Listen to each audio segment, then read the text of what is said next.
Hello everyone, I'm Alan, also known as McLaren 2009, and today I'm back playing Stormworks Build and Rescue.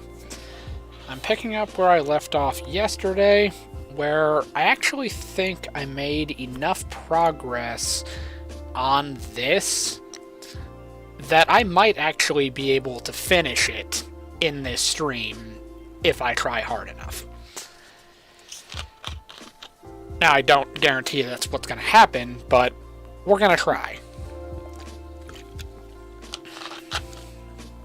So, yesterday, what I did was I got up to the point where I was starting to install the integrated navigation systems, the old ones. And I was in the process of getting this one set up, and this one is the secure one. So we go up here.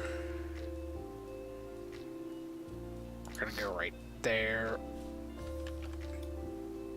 Alright, let's get rid of those. All up there. And let's also get rid of this. And the reason that we're doing that is to make room for the support equipment.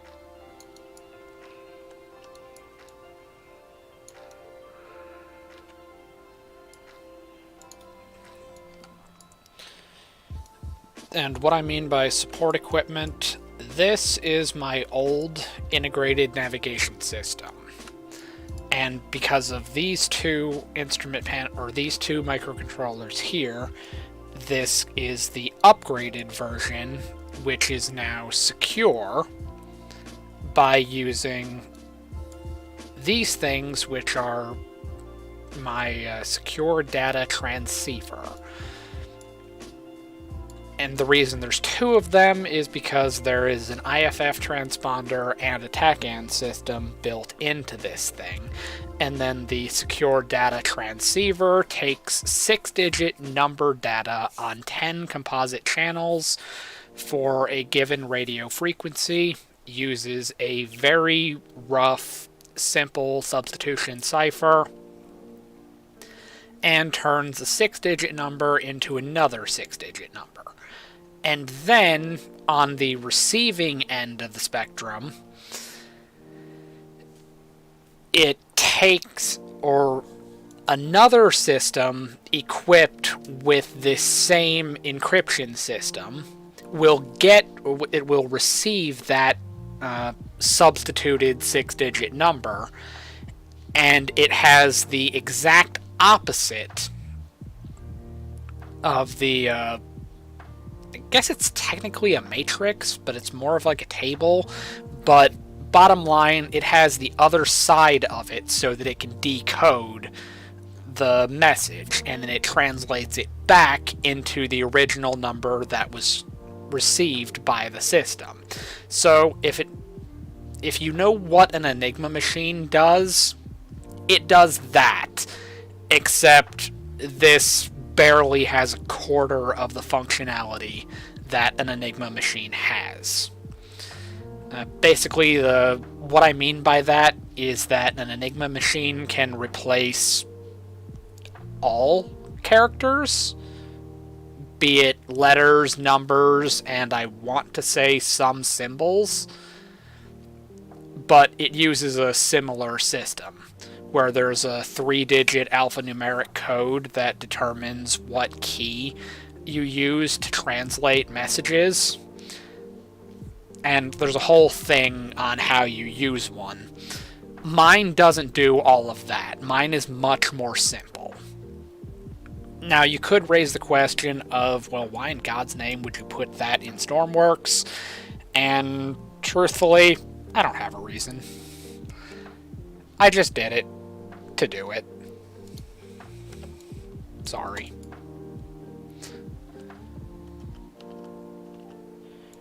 Alright.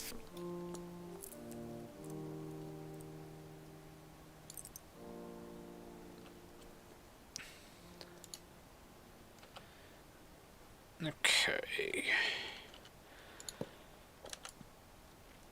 Put one of those. We're going to need an altimeter.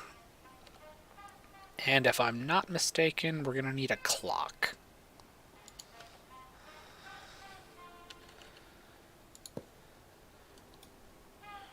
And the funny thing is, those are just the systems that are required for this to work.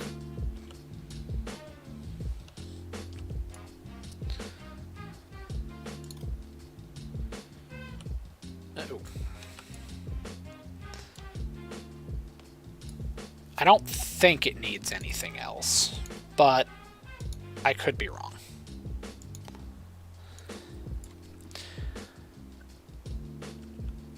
It's been a while since I've actually installed one of these, because now the new and improved thing is to use this system right here. And this is... it has exactly these same functions. In fact, it has all of these functions, plus about 5 more. So, in short, this system is better. But, at the time, this was the single most... this was the creation I was the most proud of when I made it. Alright, so we gotta hook that up to electricity.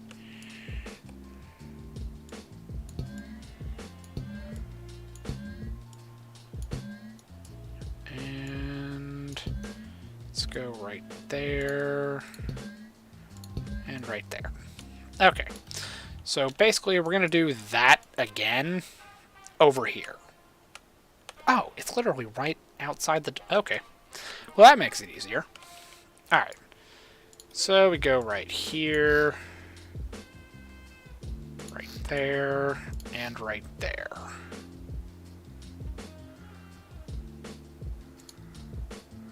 Alright, now first we need to paint inside of here.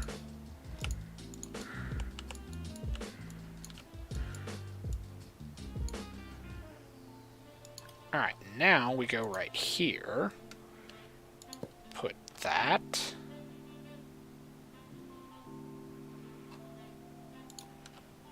Altimeter. And clock.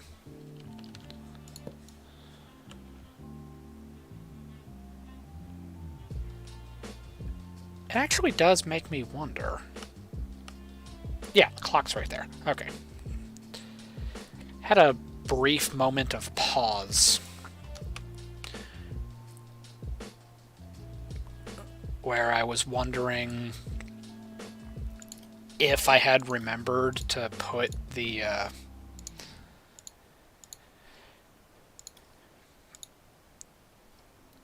if I had put a clock on the updated system, and the simple answer is yes, I absolutely did. And what do you mean by paint? Alright, we need a compass sensor. Let's have it facing that way. Then we go right here. I guess realistically I could have done it the other way.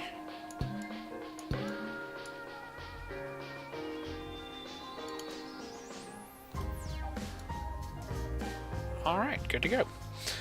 Okay, those all now have electricity. But the party isn't over. There is more fun to be had. Alright, so we got all of the composite hooked up. It's a little bit trickier because in order to make the secure system, it's a bit of a mess. Hello, welcome to the stream. Alright, so to make the integrated navigation system into a secure integrated navigation system, you have to put 2 instances of this secure data transceiver, and it's kind of a pain to install it because I didn't label it in the most intelligent way. I should actually go in and change these, like change the labels and then update it on the Steam Workshop so it's more intelligible and easier to deal with, but I haven't gotten around to it. Although now that I've said that, I'm probably going to go and do that in the very near future. It'll be on the list of things to do as soon as I get this thing in a state that I'm ready to put it on the workshop. Alright. Oh boy. Okay. This is IFF. Alright, IFF's on the left, and TACAN's on the right. Okay. So, IFF, TACAN, TACAN, IFF, TACAN, system power,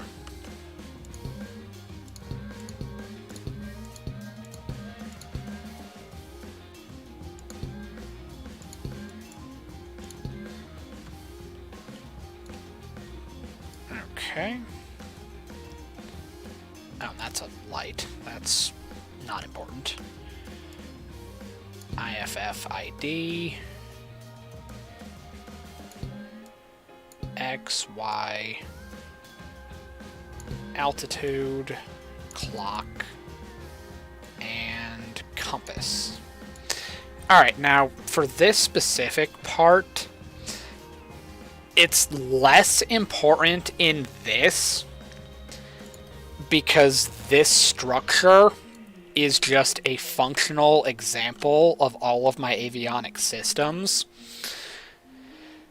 So this thing will never move.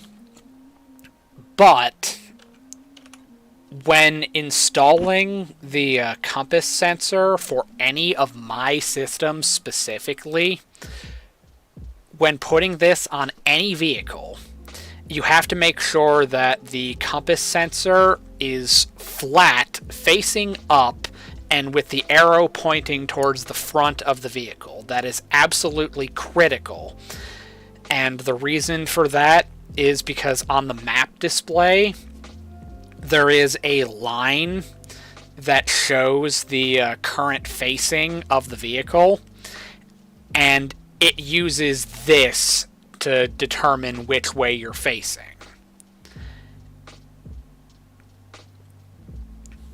So it's kind of important.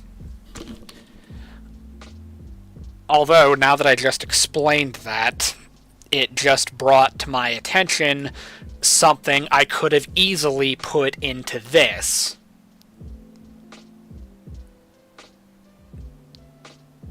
Actually, that is something that could easily be put into not just this, but it could be retroactively put into this and into these.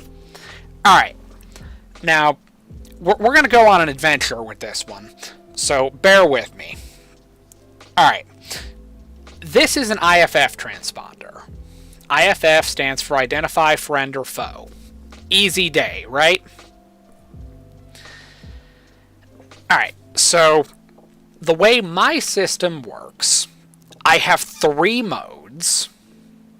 In real life, there are 4 numbered modes, but there's technically 5 because 2 splits up into A and B. But that's not important. It won't be on the test. You don't have to worry about it unless you're actually an avionics technician, in which case I'm not an instructor, so take everything I say with a grain of salt. But the way that my system specifically works, you have mode A, which transmits just your ID number. So you have, like, with the old system, like shown here, you have a keypad that can set any number, and that will be your identifier. It's best to only use a 5-digit number, because I think that's all that fits on the monitor display.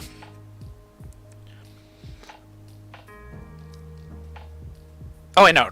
The old system, it can fit anything. It doesn't matter. The new system, it only shows a 5-digit effectively. But not important. Bottom line is, mode A transmits whatever number you use to identify yourself. So it would be like a tail number, essentially.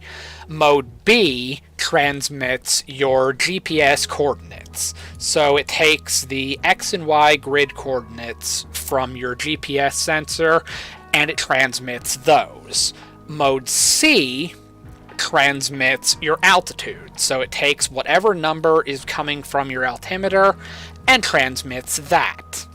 Now, what I'm getting at that I can retroactively add to these systems is, what if I put in a mode D? Now, what in God's name are we going to do with a mode D? Well, what if I told you that an IFF transponder also sends your heading and speed?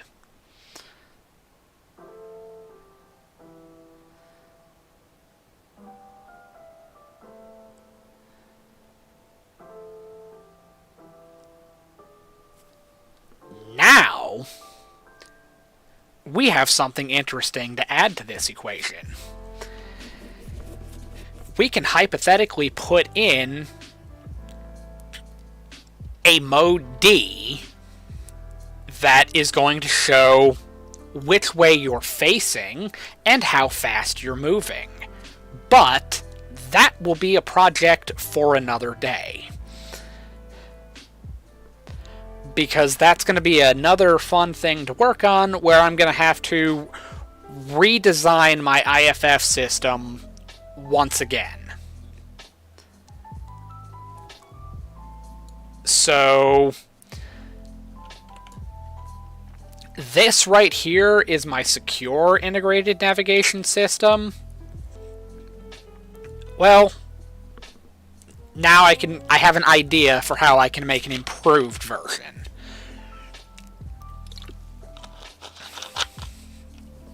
Actually, I don't know if I can do that. Let's save this real quick and spawn it in, because I don't know if I'll actually be able to pull that off. Okay, we don't need NVG, we need... Oh no, we do need NVG.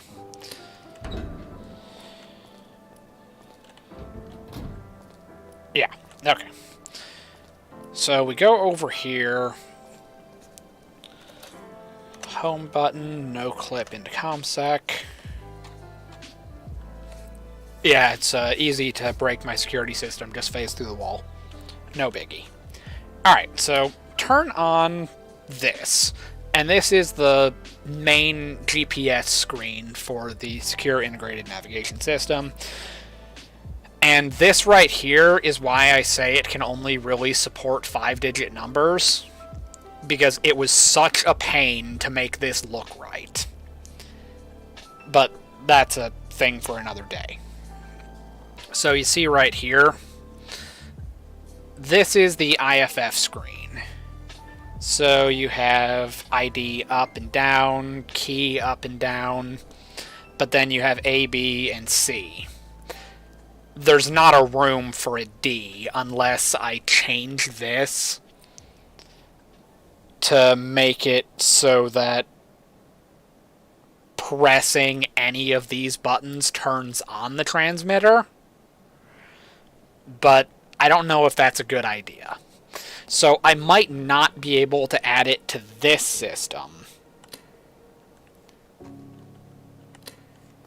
However, I can add it to this one. So I can retroactively add it to the old system, but I can't add it to the new one. However, we go over to here, and this is just the IFF system.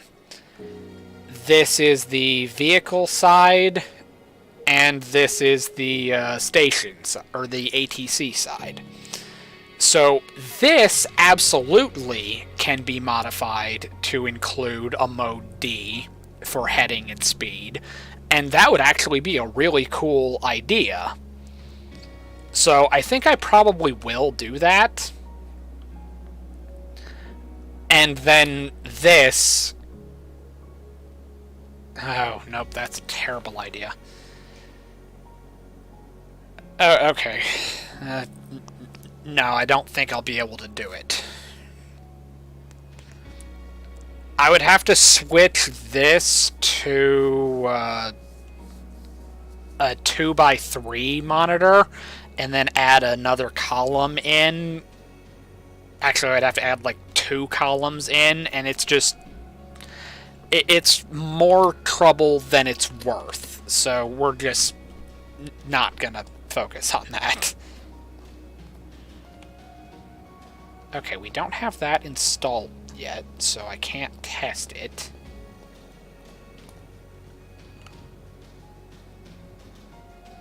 I mean, yeah, I can test this. Hello?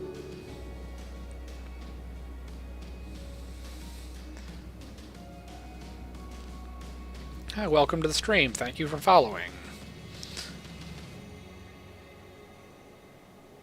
I don't know if I can pronounce that, so you'll have to forgive me if I'm not going to try.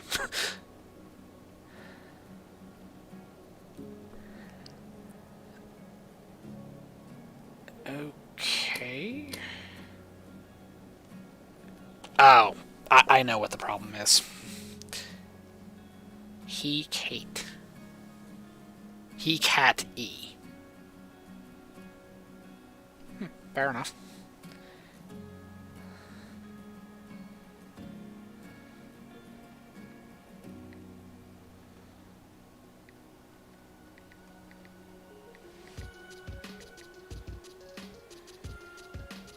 Okay, I know what the problem is.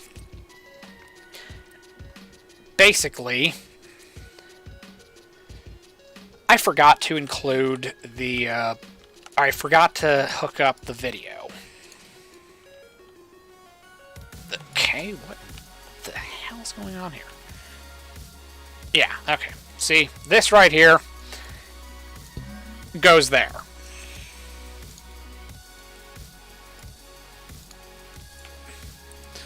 So, it didn't work because I didn't connect it. Alright, but we gotta go over here, and we gotta get all of this set up now.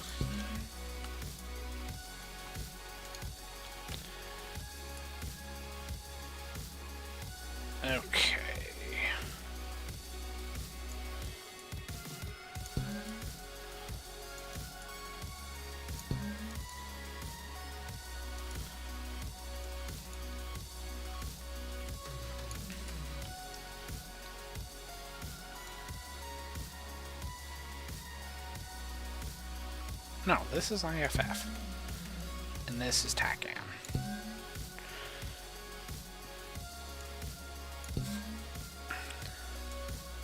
And that's IFF. And that's TACAN.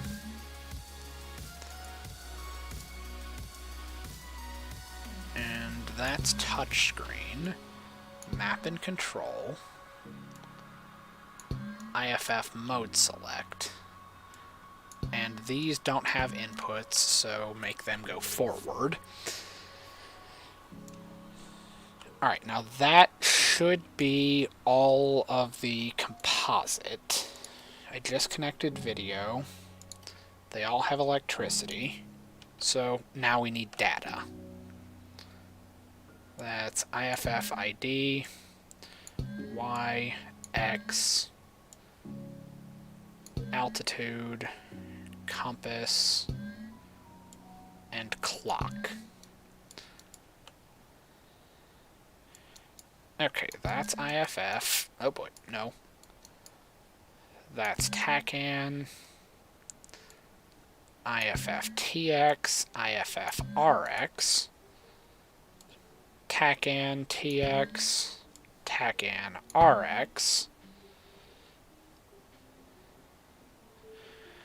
and system power. There, and there.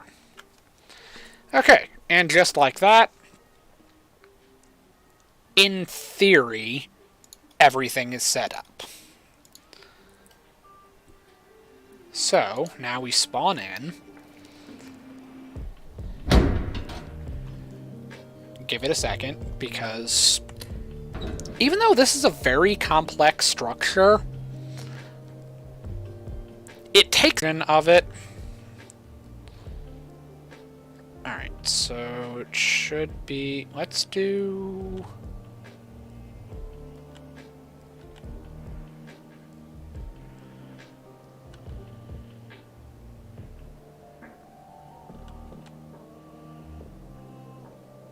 Alright. 3 and 4. Okay. Now we go over here, and because I don't feel like going through the entire process of opening it up, we're just going to go in here, we're just going to no-clip and just kind of like cheat through the wall. It'll be fine. Alright, so this one has to be on 2, and this one has to be on 1. And the shortcoming of this particular system is just because you have to click on one screen, and then if you want to go to another screen... What do you mean? Alright, you have to click on one screen to go to the other screen, and then if you want to go to a different screen, you have to click on that button again to close it and then go back. It's kind of annoying, and it's not the best of systems. If I had to explain how I did this originally, it would be like a mess. It would be an extremely ridiculous, convoluted process, and it would just be a nightmare to explain. Alright, so now we go over here, and this one is on 4, and this one is on 3. So transmit on, and let's just turn on A, B, and C, and this one is going to be 1, 2, 3. And we go down here, make this one 3, 2, 1. Transmit, A, B, C. Alright, good to go, right? Alright, so go right here.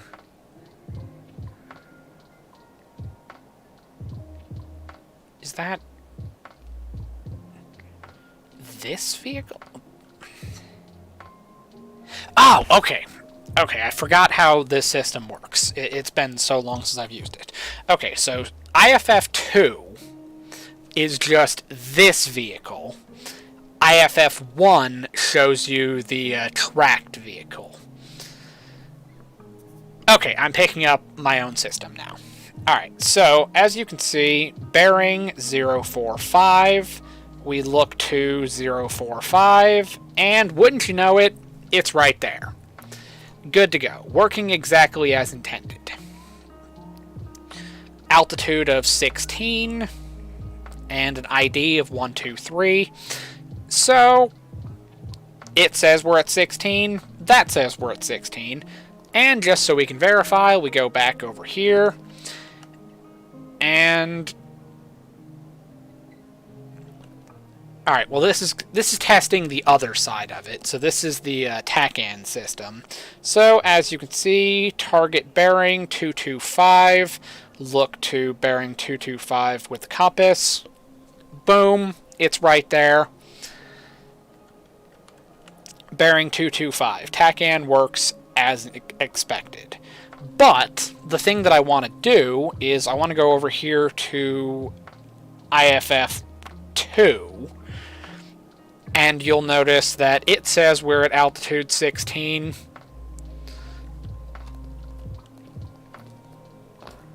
And this says it's at altitude 16. So it's working as intended. Good to go. Alright, but that is not all. There is one more step to testing this process. We put this... Really, it doesn't matter. They can both be on the same signal, or on the same channel, because all that is setting which table you use to substitute the numbers. So, everything's good.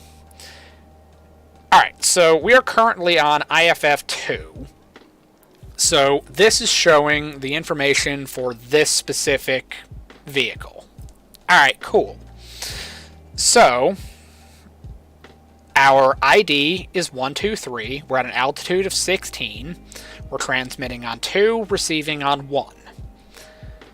And we're transmitting our ID, our X and Y coordinates, and our altitude.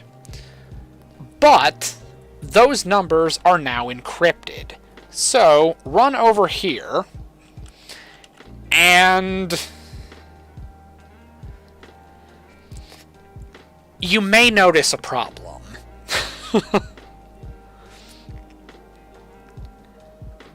You see,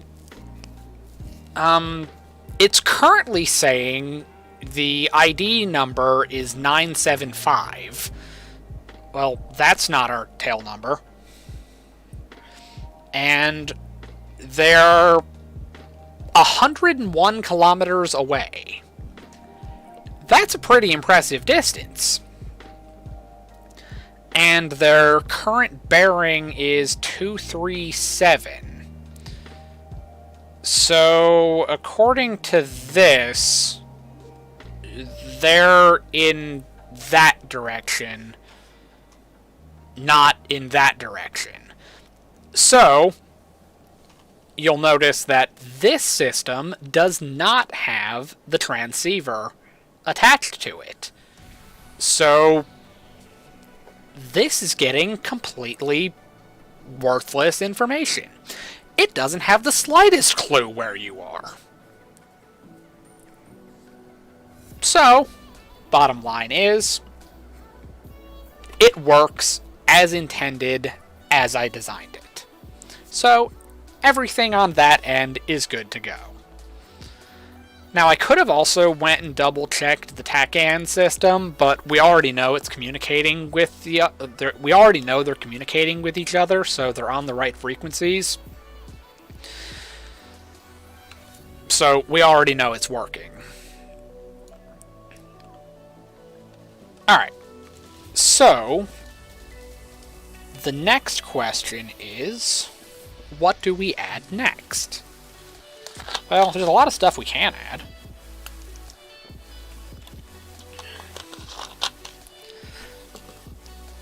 If we get rid of that, I don't need that. If we go down here to my microcontrollers, we can get a rough idea of what other avionics systems I have that I might be able to add. We've already got sonar, that's all train stuff.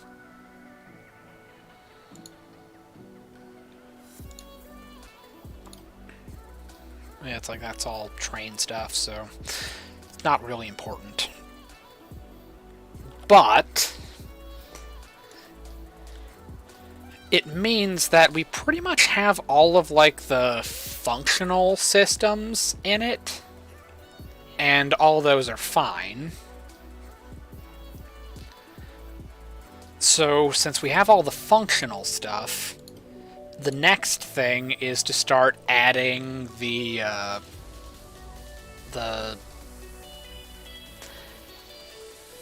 cosmetic stuff. Basically, just the little details that are going to make it look better. Slightly. It won't look significantly better, but it'll be an improvement all the same.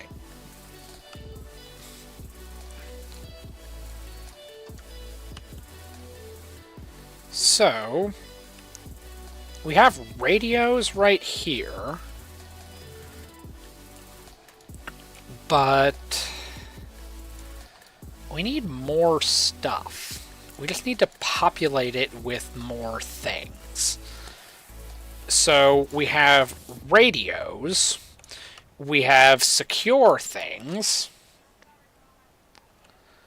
we have the integrated navigation system, we have TACAN, we have night vision and cameras,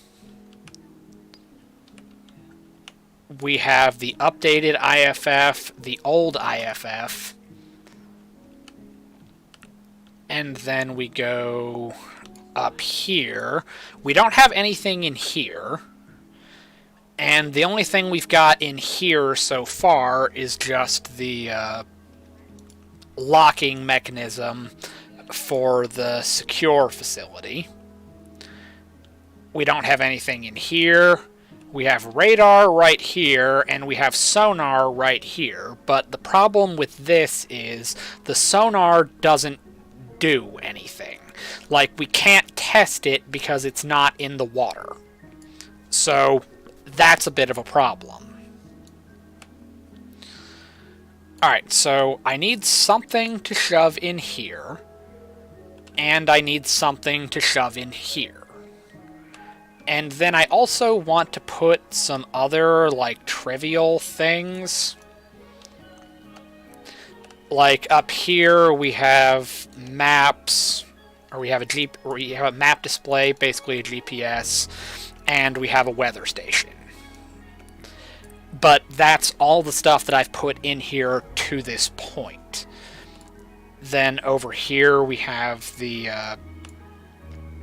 vehicle distress beacon and beacon locator system that are made into this system right here. We have transponders, handheld beacon locator. We have radios, radiation detectors, and visual flares, glow sticks, strobe lights, and IR lights. And then in here we have personal equipment. So we have clothing, radio, flashlight, binoculars, firefighting equipment, welding equipment, all of that fun stuff, right? So in theory, what we need is, I want to put some like signs and decals in various points around the work center. So like I want to put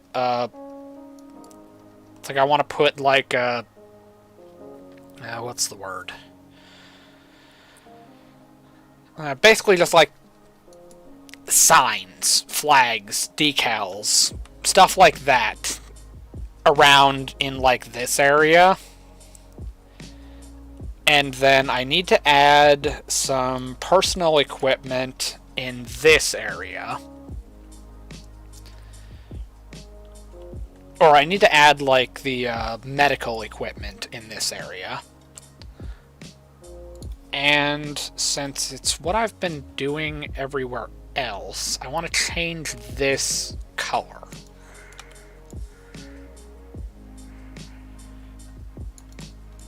even though the countertop is going to stay this like light gray color, the rest of it is going to change to this color.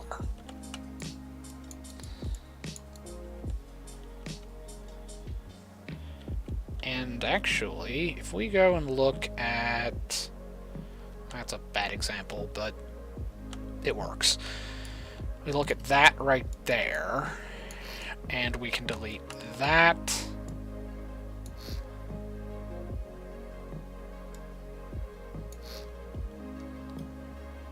In fact, let's not do that.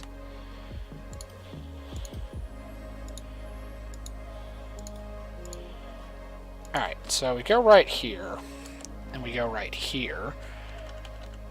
And let's just put that in there like that. And the reason that I'm doing it that way is so that it looks uniform with the rest of the mobile facility. So that already looks like I want it to be there. Alright, so if it looks uniform like everything else, then we're good. Joys of being in the military, you want everything to be uniform in some way, shape, or form. So, we gotta go into Mobile Work Center, because there are a couple of things that I want to add into this that are only in this. Like, you see this? I made like a flag that says Marines, and it's in the red and blue that our dress uniforms are in. So this is a pretty cool thing to add. So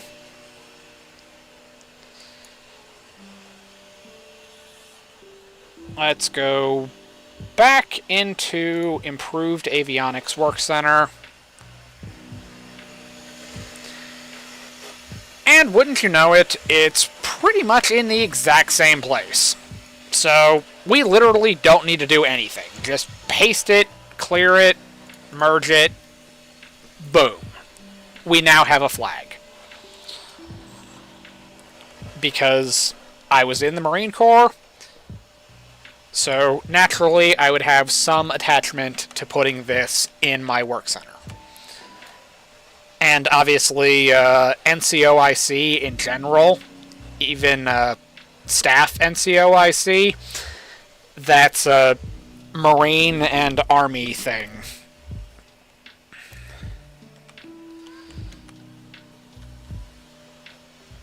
I think the Air Force does it a similar way, but don't quote me on it. I don't know a whole lot about the Air Force, so I could be wrong about that. But bottom line is, it's in the exact same place, so block, block, boom. Alright, so the next thing we gotta worry about, I need a flag.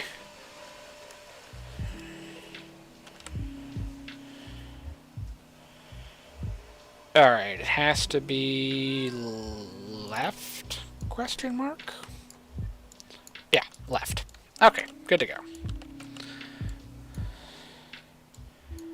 Because the blue field is always left.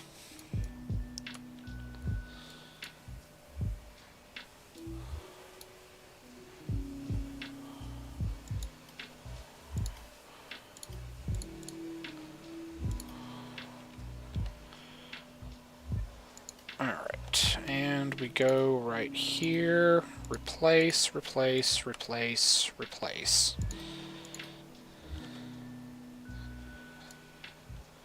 And it should be white on this side, and it is. So, good to go. We now have an American flag.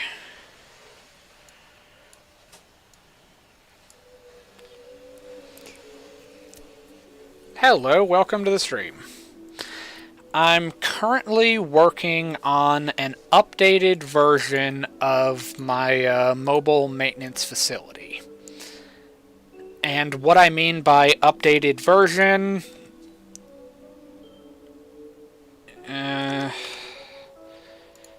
this is what I had originally. This was the original mobile maintenance facility that I built to showcase my avionics systems. But if we open up the door and we go inside, a lot of the stuff that's in here is kind of like my old and outdated systems. Like, it has this, which is my original integrated navigation system. It has my original iterations of the radar system, which, keep this in mind. Okay, it has one radar system. Oh, no, it has two. It has the old radar systems, except there's just one small problem. Those radar systems aren't in the game anymore. Those antennae don't exist. They've been replaced. So, I needed a new version just for the radar. And then you go back here, we have TACAN, which is Tactical Air Navigation. We still have the Supervisor's Office. We still have the night vision and cameras, so some things never change. Then you go back here, and we still have the IFF transponder, and we still have the radios. And then you no-clip through the wall, and we still have ComSec. Except this is the original integrated navigation system, which it works, and it works well. It's just the problem is that basically it's just outdated. And then we have this, which is my secure radio, which all it does is vary the transmitting frequency of a regular radio and makes it so that the frequency that it says it's transmitting on is not actually the frequency that it's transmitting on. But that's literally all that it does. And then this is the integrated navigation system that's made secure by adding these things, which are my secure data transceiver. What they do is they take any 6-digit number, be it positive or negative, takes 6-digit number on 10 composite channels for a chosen radio frequency, puts them or breaks them down into individual digits. It's like breaks them down into individual digits, runs them through basically a simple substitution cipher, takes that number, turns it into a different, completely unrelated number, and it transmits an encoded number, which is then picked up by another vehicle with the same system attached.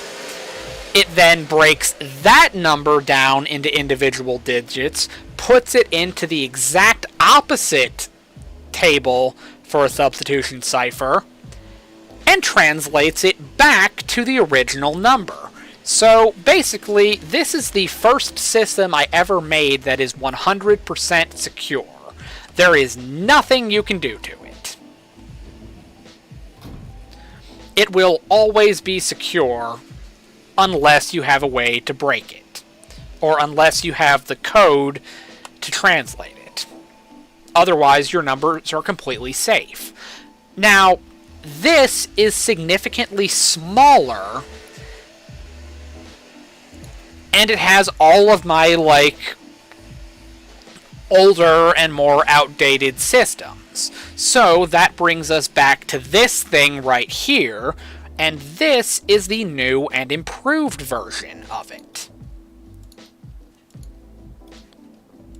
We spawn back into here. Give it a second. You'll notice that it's using the same general, type of equipment, but it looks different because I modified my template mobile facilities in order to have more variations, so more versions of it. And then you go inside, it's still the same type of facility, but you'll notice that there's a slightly different color scheme. Like, I changed these to be a different shade of gray. They're a different color from the countertops. But it's mostly the same general idea. And it's just showing off my avionics systems. So this is now set up so that we have like maps, GPS, weather, distress beacons, personal equipment. Still have the supervisor's van over there. Don't have anything in here. We have radar, and this is the updated radar that actually can track 8 targets simultaneously. So this is the new and improved one. Now, if you know anything about radar in general, you would probably know that just having this transmitter in this room with you is a bad idea. Do not turn this thing on. Like, ever. But in Stormworks, electromagnetic radiation's not really a thing. But I put in a door so you can still pretend that you're just radiating things off in the distance instead of whoever's standing next to it. And then over here we have a sonar system. Except there's a problem with the sonar system. It works, and it does exactly what I need it to do, but you can't really test it. It can't hear anything unless it's in the water. Well, we're not in the water.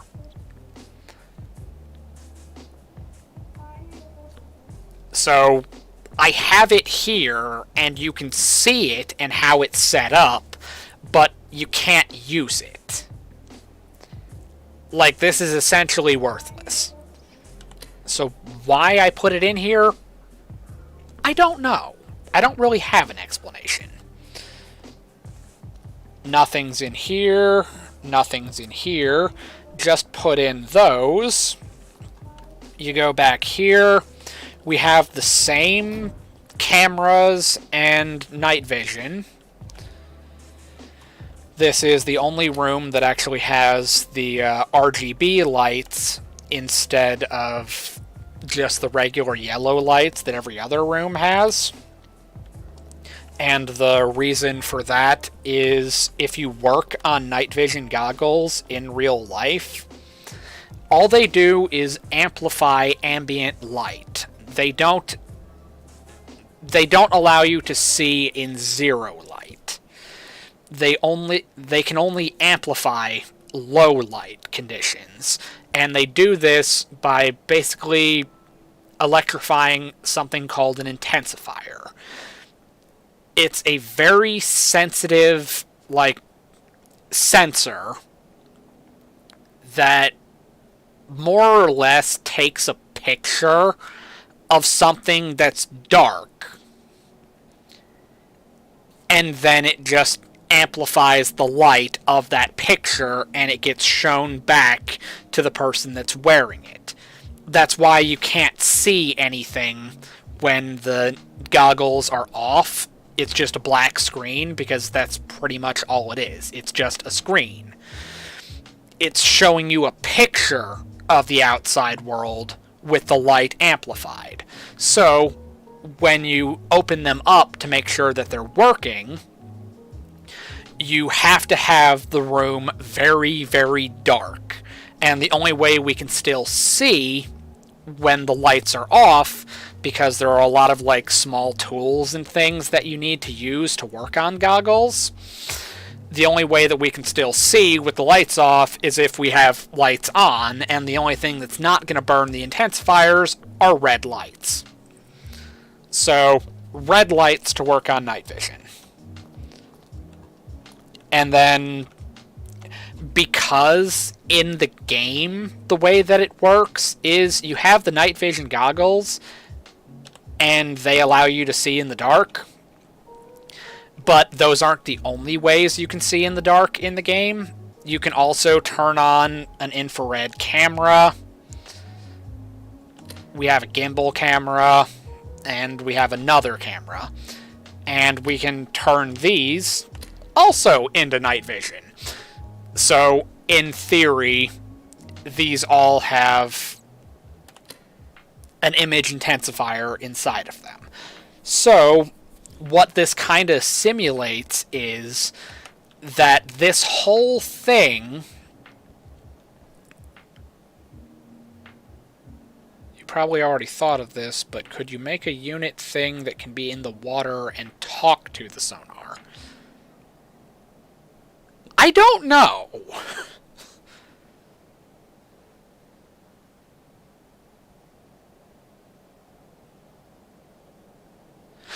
Oh, I think I know what you're saying. You're saying have, like...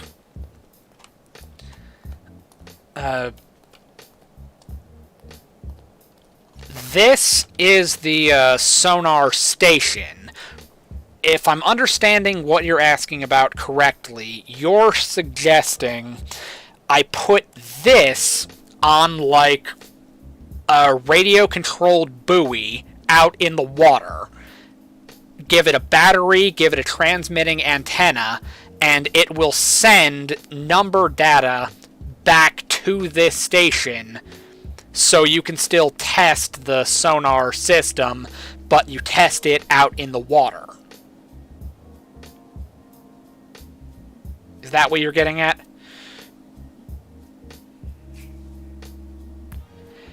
Yeah, actually, I think I absolutely can do that.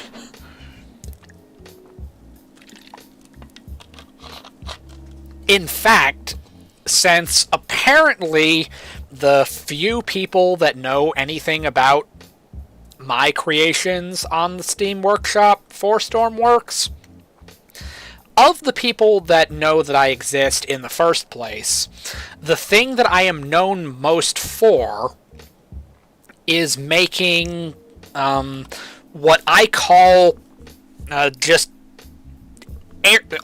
airdropped objects.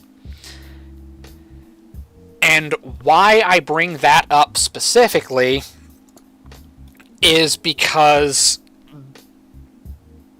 I actually had not thought about this until you mentioned it, but now the seed has been planted and it's going to happen. It's just a matter of when.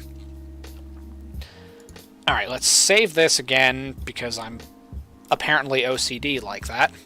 And let's go to this. Alright. I make a... Okay. I guess it was too far up. It was too far off the ground. I make things that you can drop out of planes. I build them into standardized shipping containers that are the exact same size as the rest of the shipping containers in the game. Now, to bring this back to the sonar question, I absolutely can take an 11 by 11 cube shipping container, strap some parachutes on it, and build it into a sonar buoy. And what this is there are these little cargo tracks down here that allow this to be loaded onto a plane, and then these little panels right here are connected to my own personal system where this is an airtight box. These control the brakes, for the tracks, allowing them to slide forward and backwards in the cargo hold of an airplane, which I have 2 full-size planes that can fit these containers inside of them. And then this switch up here arms the system, and when the system is armed, there is a speed sensor that detects how fast you're going down. And as soon as you get above, I want to say 3 meters per second, it pops the parachutes and activates the distress beacon, which I don't remember where it is on this model. Oh, it's right here. It activates the transponder, and it pops the parachutes. And then it just safely floats to the ground. Now, we bring this back to the sonar buoy. This is an 11 by 29 container, but it's the exact same size as the default shipping containers that are in the game. We scale it down to, say, an 11 by 11, and all we gotta do is put batteries, solar panels, parachutes, and radio antennas, and we can transmit anything picked up by the sonar buoy and transmit to a receiving aircraft, or ground station in this case. That would actually be an awesome system to include in this.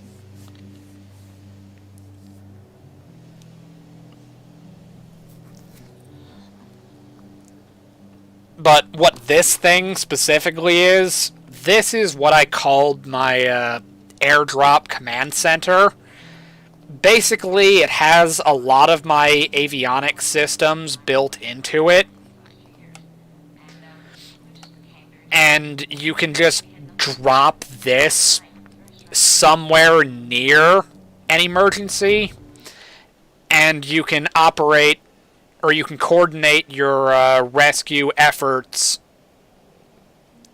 based on this thing, or based out of this thing.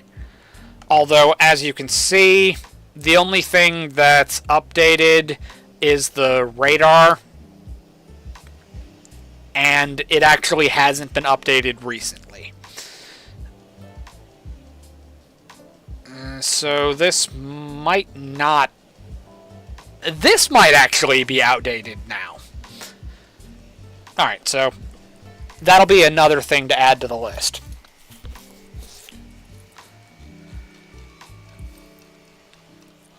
But, yeah, now that you've given me the idea, or reminded me that that is possible in the first place, I think I absolutely can make a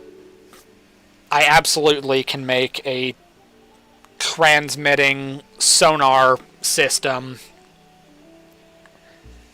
which also means that I can do the exact same thing with radar, and you can transmit radar target information. Oh boy. And thank you for the follow, by the way. But in case you're a little bit confused by my word vomit and string of thought there, the idea that just popped into my head, bear with me on this one, because just like earlier in the stream, we're going on an adventure. Alright, check this out.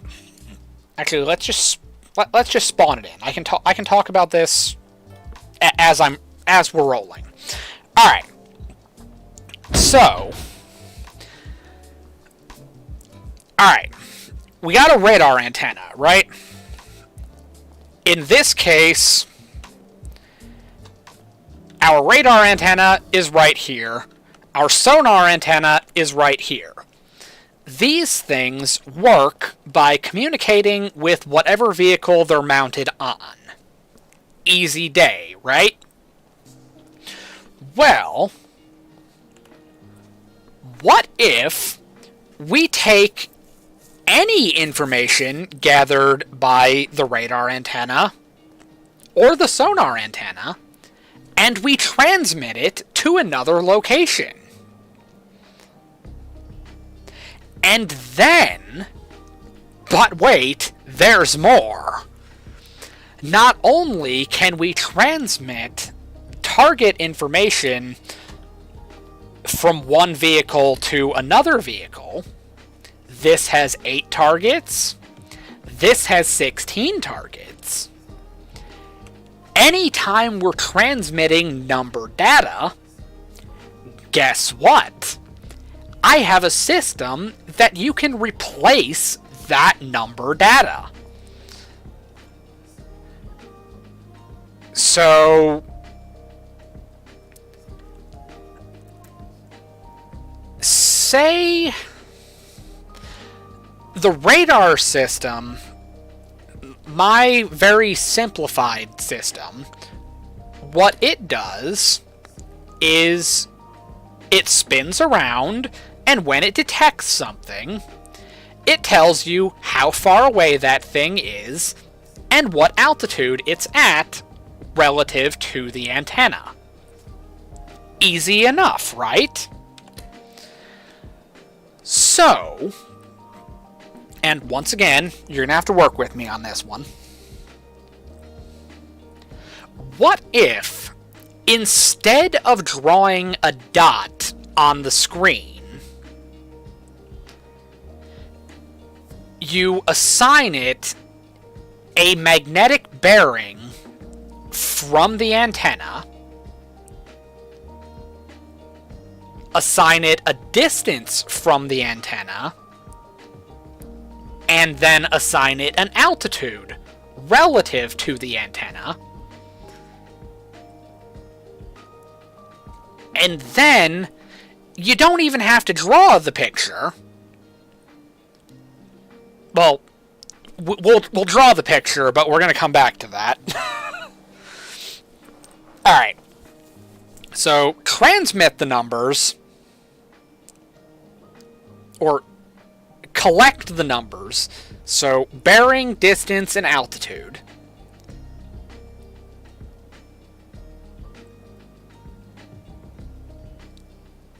Put those numbers into a radio antenna. Have another satellite station pick up that information, and then take that and... Alright, this is where it's going to start getting a little bit weird. But we can draw another screen that shows where those targets are relative to the parent station, or we can set up like a grid, and then we can have the dots drawn relative to that location. And now, this comes back to my original thing, that if we're sending number data, I can encrypt number data. So we can make that secure, so then we have a key system where you encrypt the number data. It's going to have to be rounded down. We're going to need like a floor function in order to make it work, so that it's rounded down to the nearest whole number, because I can just imagine that decimals are going to make my system explode. It's not built for that. It's very, very simplified. But we have a key system. We encrypt the target information. Then we have the receiving vehicle decrypt the target information and draw it on the screen. Now, we already know how to take this information and convert it into a magnetic bearing, and the reason I know how to do it is because of this. The sonar system, because mine is very rudimentary. It's also why I have not specifically put the sonar controller on the workshop, because it's not particularly good, if you will. So, this works by listening to sounds in the water, right? And my system, it needs to be paired with a compass sensor so you know which way your ship is facing. And then it quite literally just adds the number from the compass sensor to the number from the sonar antenna. And it gives you a magnetic bearing that you can check with the compass from the antenna to the thing that's making noise. So, we already know how to get bearing. So, all we gotta do is just save this information. And the red line is which way which way you're facing. So you always have to have the antenna facing forward. Easy enough, right? So, all we gotta do is, instead of drawing the map on this screen, all we gotta do is convert it into, like, the raw numbers. And we're gonna have to convert the degrees back to radians. And then we can have this display on a different vehicle. And we can encrypt the numbers so that the only way you see the correct things that it's tracking is if you can decode it. Easy day, right? Well, not an easy day, but the bottom line is, it is entirely possible to do that. So, just off of the concept of having a satellite sonar buoy transmitting target information, I somehow extrapolated out from that and made it so that, what if we did the same thing with a radar antenna? I'm almost 100% certain I can do that in this game. I know how. So that'll be a fun project to work on in the near future.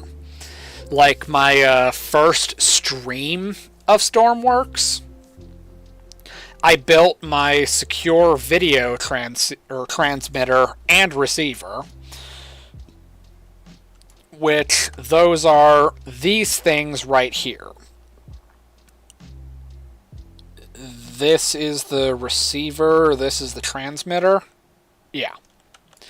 Transmitter, receiver.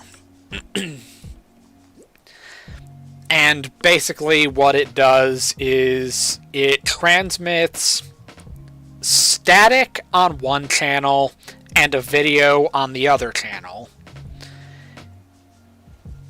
And they're both active at the same time. And then you have an antenna, or you have a receiver. It has to be on one of 10 frequencies, 0 through 9. And it has to have a code, basically like a pin input in order to view the video feed. So if you're on the correct channel and the pins match on both consoles, you see the quote-unquote secure video feed, whereas if the pins don't match, all you see is static, or just snow. And I had to do it that way because I can't...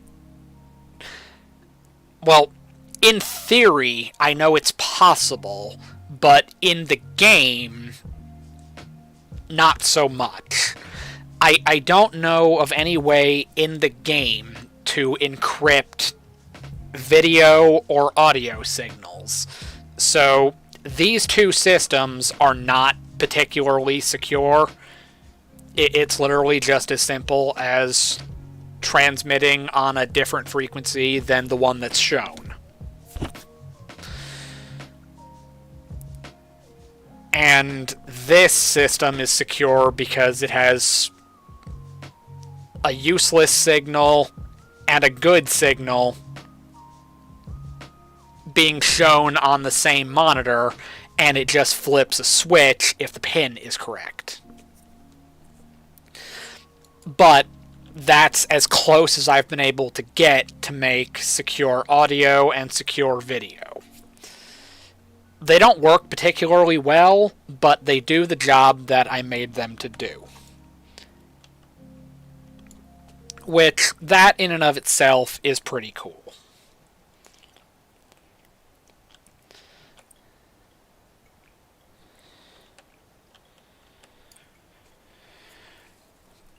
Like, I think there are ways you can do it.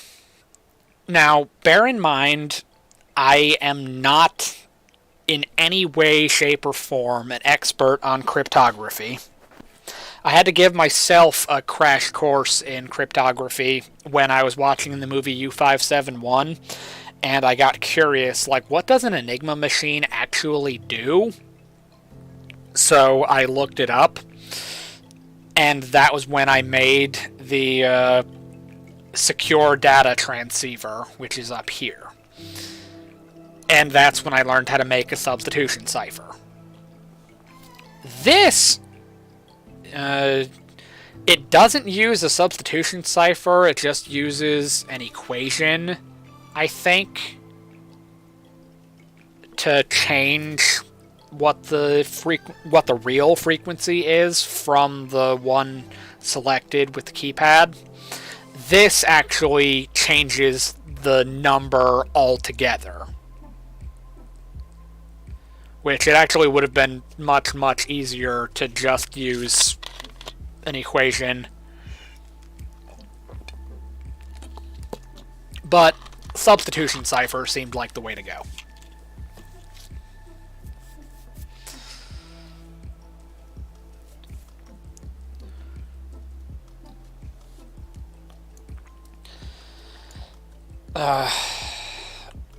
But the way that I would imagine...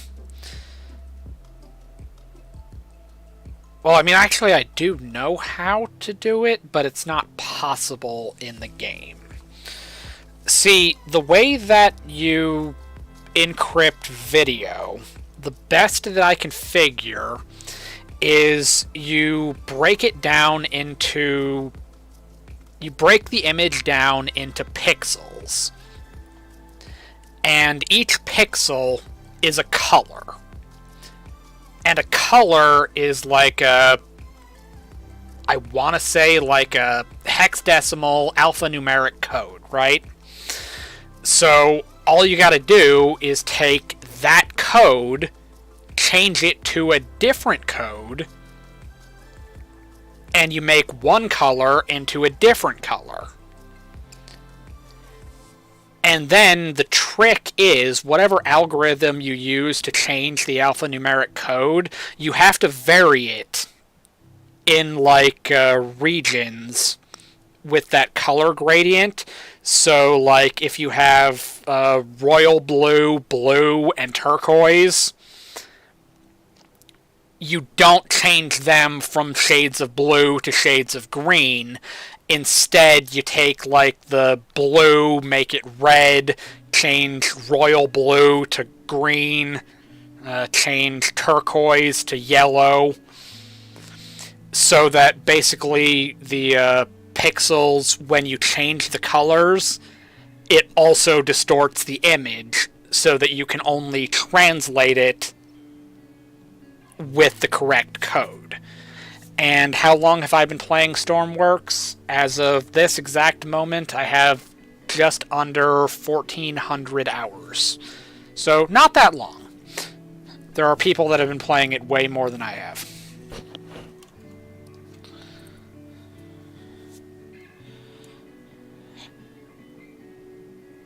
But the thing about if you could encrypt individual pixels and change the colors of those pixels, and then you had like a stepped algorithm to change the color to another color, the problem that you're going to encounter is something called fidelity. Fidelity is just faithfulness. Like, how true of a recreation is the output data compared to the input data? Is it perfectly 1-for-1? If it is, you're golden. If there's any deviation, when you translate it back, it's still going to be distorted. But in theory, it would still be intelligible.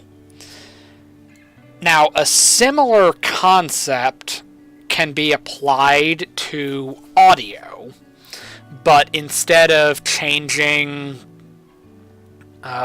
pixels, you would be changing, like, say, the frequency, for example. You have what's called modulation, where you take data represented using a waveform, and you put that waveform onto a carrier waveform, and you transmit it between one thing to another thing. So, like, AM, or amplitude modulation,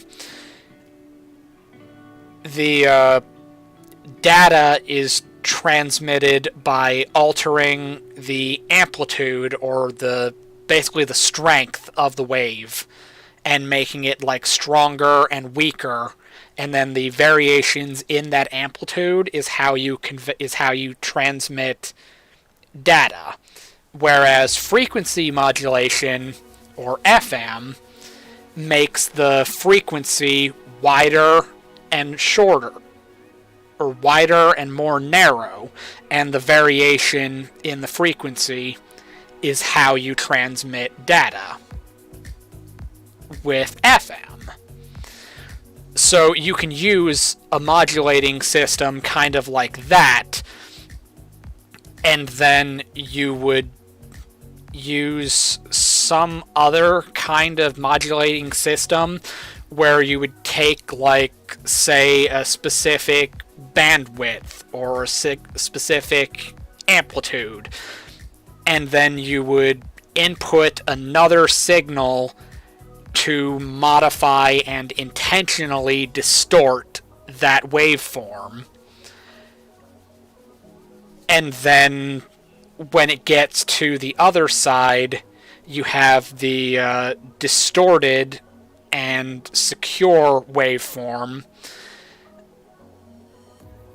You add the counter signal to it and remove the distortion. But the game doesn't have things that can do that. And then you could also make the argument of, why in God's name would you want to in the first place? It's literally a game about driving boats and fishing random people out of the water.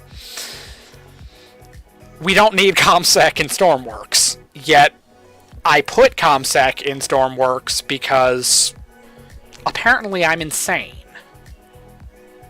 I know, spoiler, who would have thought? So, why do we need to do this? We don't. Why did I do these? To see if I could.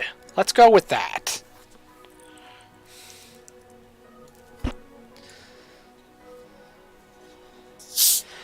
And my original, or my first Stormworks stream was when I made this. I was expecting it was going to take longer because I literally woke up in the middle of the night in like a cold sweat or something crazy. And I was like, can I make a secure video system? So I went live and I was like, alright, we are making a secure video transmitter and a receiver. And the thing was actually built in like 45 minutes. It did not take long for me to make this thing from concept to reality. And,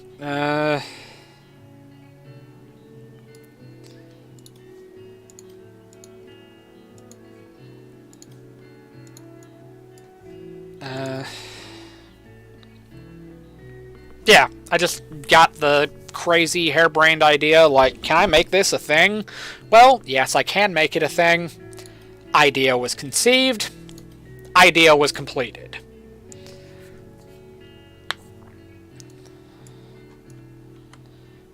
Alright, so the thing we're going to need is we need to go right here.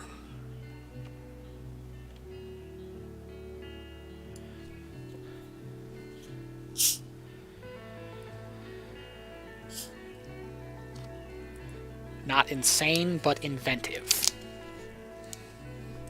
Fair point.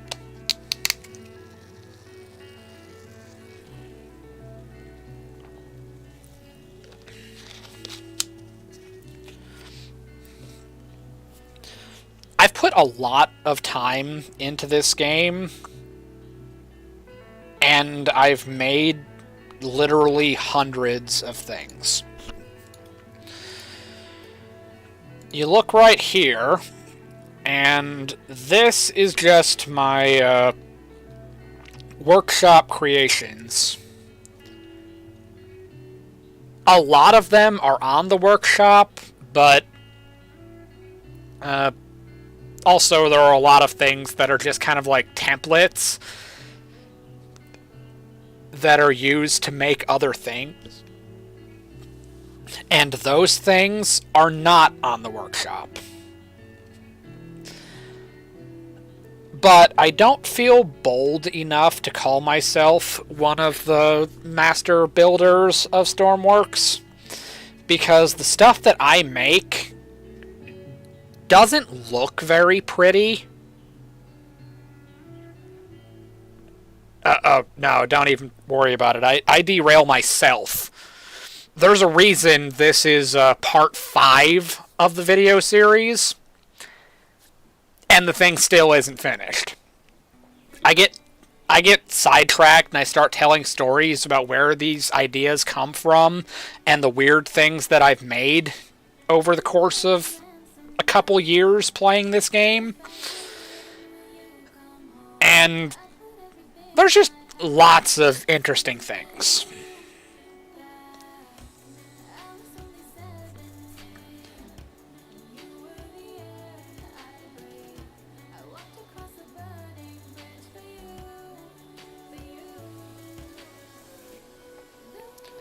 So a lot of this stuff is on the workshop, but some of it isn't.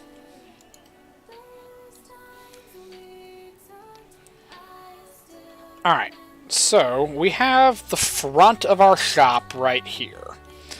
This is how you get in. This is literally the front door.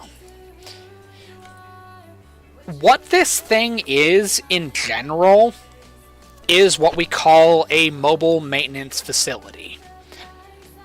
You might think this looks like a very strange habit trail, like something a hamster would live in, and you're right. We sometimes jokingly call it a habit trail, but you might be surprised to know that these types of facilities do absolutely 100% exist in real life. They don't look exactly like this. I took some artistic liberty when I designed these. But these are inspired by the real types of facilities that I worked in the Marine Corps.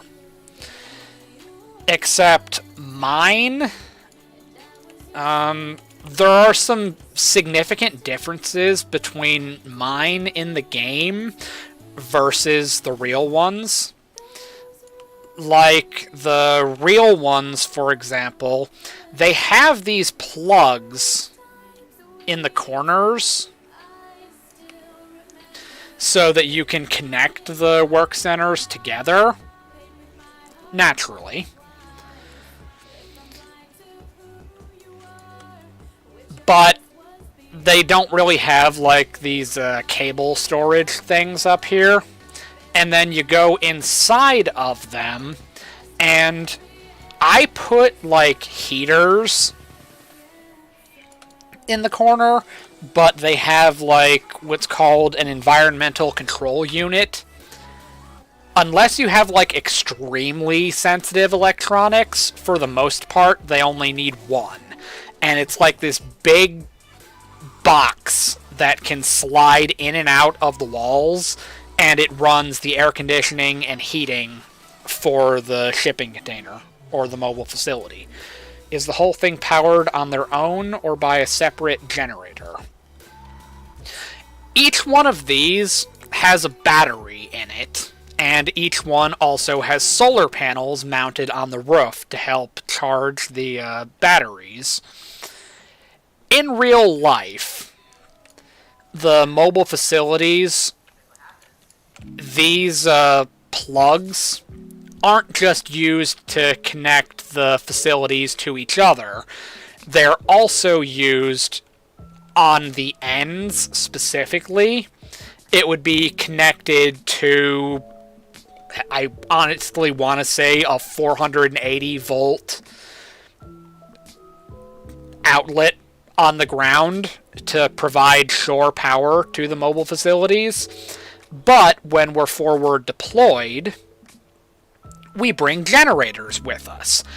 Big, gigantic, but somehow still portable diesel generators. And there's like an allocated number of generators per work center. Like, this is just one work center. Like, one shop has this many mobile facilities that just make up that shop. And then there would be, like, let's say 15 complexes that look like this that make up an entire department. So, extrapolate that out even farther, there are maybe 8 departments with 15 complexes each. So, when you move a logistics squadron, it's not an easy task.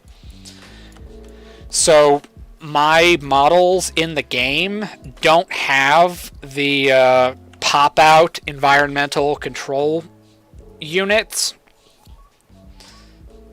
And in their place, I just have heaters. And mine have 2. And then you look at the color. This isn't even remotely close to what the color looks like on the inside. I went with red because, well, red is my favorite color.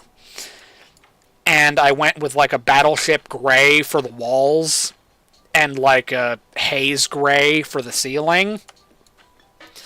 But in actuality, the floors are kind of like this dark gray with like a starry or like paint splatter sort of color. Oh, I know, they're a dark green with a splatter color. And then the walls are like this disgusting, like, light green. I hate it with, like, a passion. But it's like this ugly green color. And then the ceiling is kind of like off-white. And there are a bunch of different configurations that these little deployable boxes come in, and they're set up to do different things. Like, you would have things that are designed to work on, like, one type of electrical equipment, one thing designed to work on a different type of electrical equipment. Some are kind of like general purpose, and they just have, like, desks and shelves, countertops, stuff like that.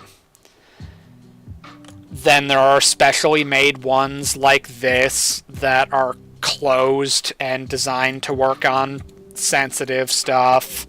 There are ones that are kind of like a vault like this. There are storage ones. Basically, anything that we would need to do in a logistics squadron, if we're forward deployed, there is a mobile maintenance facility designed to do it.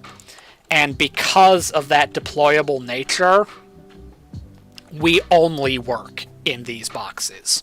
We don't have buildings in the department that I was in. Well, we had a building, but it was the administrative office where the higher side of our chain of command worked. But all maintenance functions are done in these boxes, where we test, troubleshoot, and maintain electrical equipment that comes out of aircraft. I was specifically a communication, navigation, cryptographic systems, and deceptive electronic countermeasure technician. So basically, if it has to do with a radio, I worked on it. If you use a radio to communicate with someone or something, or you use a radio to navigate to something, or to tell how far away you are from something, I worked on those things. So the stuff that I've made in Stormworks are things that I have some kind of experience with in real life. So, I was an avionics technician, so I built avionics systems. So even though you don't need them in the game, and they kind of have like a very niche audience that uses them, I've made IFF transponders. That's what all of the stuff back here is. These are my new and improved IFF transponders. This can track 9 vehicles simultaneously by just using 9 frequencies chosen by an ID number. This is the old system, and actually these are both the same system. Hence, they have the exact same microcontroller. But the thing is, this was designed to be installed on a vehicle. This was designed to be installed on a ground station. I finally grew some resemblance of a brain and realized that the ground system does not need to be the same system that we put on the plane. This goes on the plane, this goes on the ground. This has a little controller, this has a giant controller. They're not the same, and they shouldn't be the same. So, I've made IFF transponders, TACAN systems, and TACAN is Tactical Air Navigation. So if you've ever played like the Microsoft Flight Simulator, for example, if you wanted to know what that little thing is that when you turn it on and you communicate with the air traffic control tower on the ground that tells you what airport you're trying to land at, you'll notice there's a little yellow line that appears on your compass telling you which way you need to turn. Well, if you wanted to know loosely where that system comes from, it comes from this. You use radio navigation stations, usually on the ground, and they are always transmitting on an assigned frequency. And then every pilot in their flight plan, they have the frequencies for every navigation station they're going to encounter on their flight path. And you turn the radio to that frequency, and the system will navigate you to that radio station. And it'll be like a way station. It'll be like a waypoint. You navigate to that beacon, then you change the frequency to the next station, navigate to that beacon, navigate to the next beacon, and the next beacon, and the next beacon, until you finally get to your final destination, where you come up on the air traffic controller's display, and you land. This just it's another way to tell you which way to fly. So I made these. Then, because I made the TACAN and IFF system, but in-game, they don't work the same way they do in real life. So I had to make my own system that transmits X and Y grid coordinates using the GPS sensors. And then you use simple algebra and trigonometry, and you can find the magnetic bearing from the coordinates of one vehicle to the coordinates of another vehicle. And that tells you which way you need to go. And then it also uses the Pythagorean theorem to figure out the straight line distance between point A and point B. So, as a crow flies, straight line between two vehicles. Well, that was not what I should have done. So yeah, straight line distance between two vehicles. Well, that is how you navigate. The IFF system is how anybody knows who you are. Like the transponder or not the black box in commercial aircraft, because that's kind of like the voice recording for the cockpit, the video feed, and also the transponder and navigational information. So there's more stuff in that system, but in a nutshell, what the IFF system does is it identifies friendly vehicles by determining, do they have the same properly coded and equipped system so that we can identify who they are. So, like, it would have your tail number, your current altitude, your current heading, which way are you facing, and how fast are you moving. My system has an ID number, so instead of a tail number, it's just like an assigned number for like a squadron, or just flight number. In this case, 1 through 9. In that case, 0 through 99.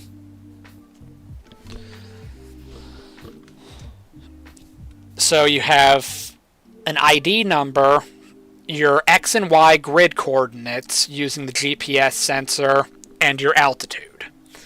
Well, since both of those systems in the game operate off of the same idea of using grid coordinates to navigate or to communicate between two different vehicles, why can't I build them into the same system? Well, that gave rise to this thing right here, which is the Integrated Navigation System. This is a GPS map display, an IFF transponder. It has both the vehicle side, so that you can alter the things that, or you can alter the information about your vehicle, and it also has the ground side, where you see like a radar display, or at least it looks like one, that shows you a dot when you're close by to whatever thing you're tracking or communicating with. It has an IFF transponder, it has a TACAN system, and it also has a clock. And then it has a GPS map display. So that's all good and fine, but this system is kind of hard to... It's kind of annoying to use, and it's kind of a pain to work on it. So I decided I can make it better. So that made this thing. This is the new and improved version, which you compare this microcontroller plus these two microcontrollers to this microcontroller, and you'll instantly realize why this one is better. Everything this system can do, also with these two additional systems, everything this can do, this can do. In fact, this is the upgraded thing that I call my secure integrated navigation system.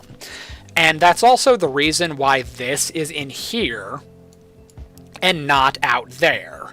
This door is locked. This door can only be opened from the inside.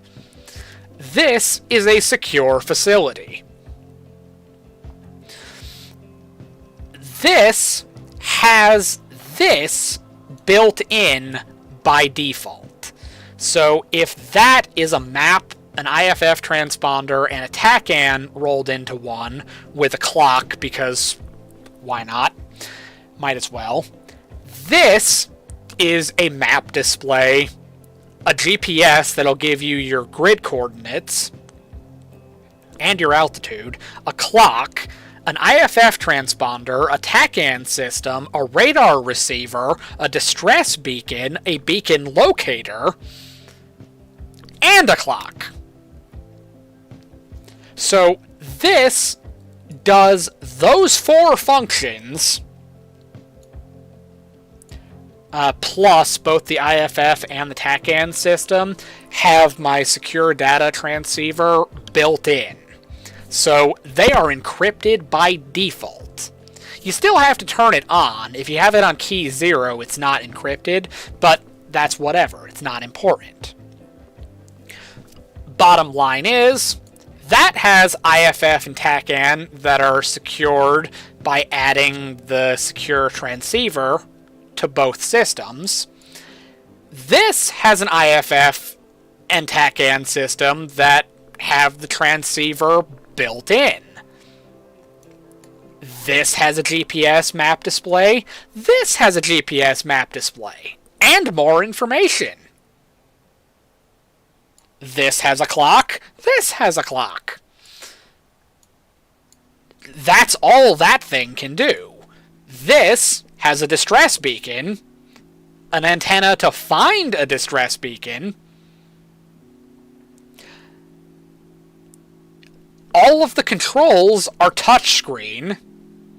Like, literally everything is done by contextualized touchscreen buttons.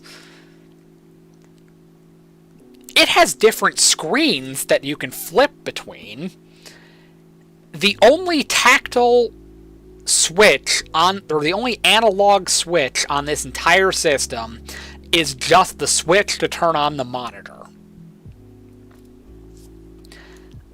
This is all analog except for the touchscreen buttons to change frequencies and change between screens. But it's not contextualized. You can press the buttons even when you're not looking at the screen. So this was kind of like a hatcheted together idea. Like, I made it work and I put it onto the workshop. This is the refined and updated version that has the new systems. And then we have our normal radios, which I got rid of the 100 frequency, quote-unquote, advanced radio, because there was really no point in using it. So I have my old 10 frequency radio right here, and then I have this, which is a touchscreen radio. This has 100 frequencies, and it takes up the exact same amount of space as this for even more information. I had two because I stupidly didn't realize that I wasn't turning on the radio, so I didn't activate the microphone, so I couldn't figure out why it wasn't transmitting. It works completely fine, it's just I wasn't giving it anything to transmit.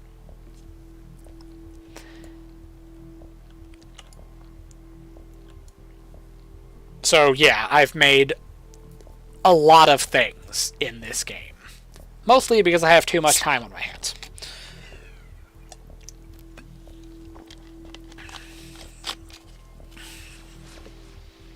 And I can go off on random tirades about all of these things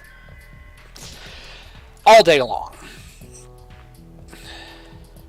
I will say constantly that I don't particularly like being an electronics technician, but clearly I must have liked something about it because I felt so inclined to recreate comparable systems in the game to the real types of systems that I worked on in real life.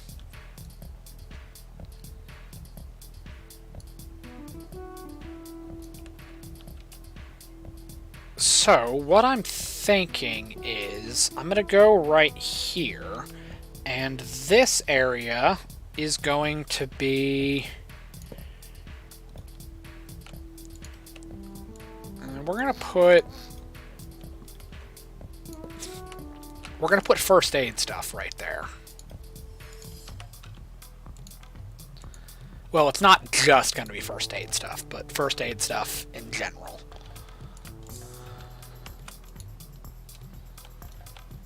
Okay.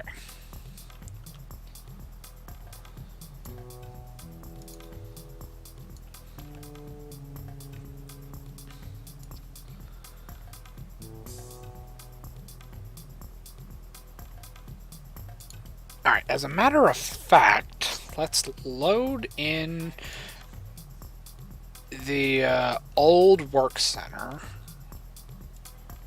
By coincidence, I'm already there.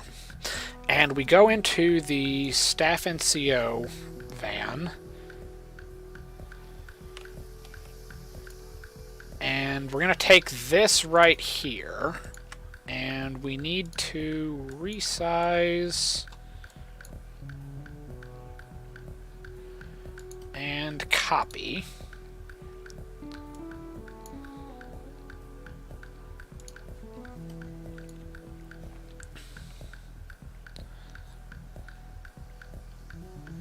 But instead of putting it on this wall, we're going to put it on this wall. So, same general idea in a different location.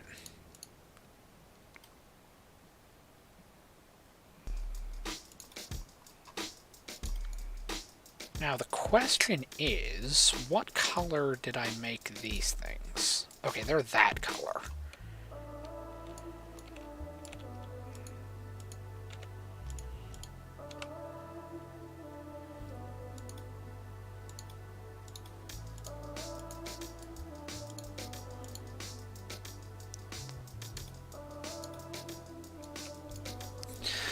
So what this adds is now we have... we gotta go to battery A in this case. We now have a first aid station.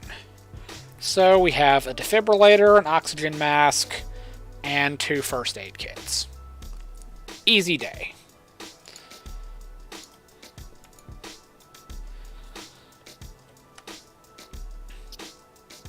So, we go in here.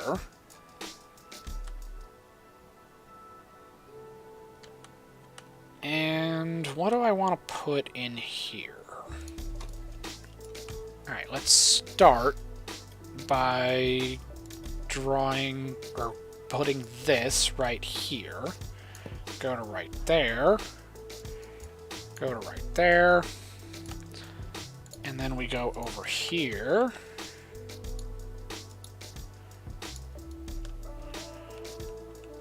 I don't need to do this, but my apparent undiagnosed OCD is making me do it.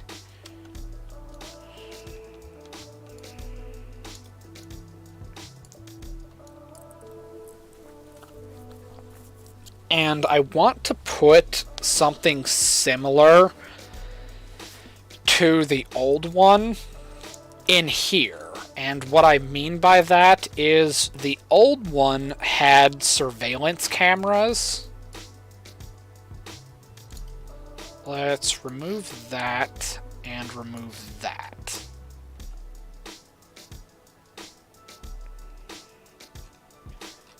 And we need clothing. We need Arctic survival equipment.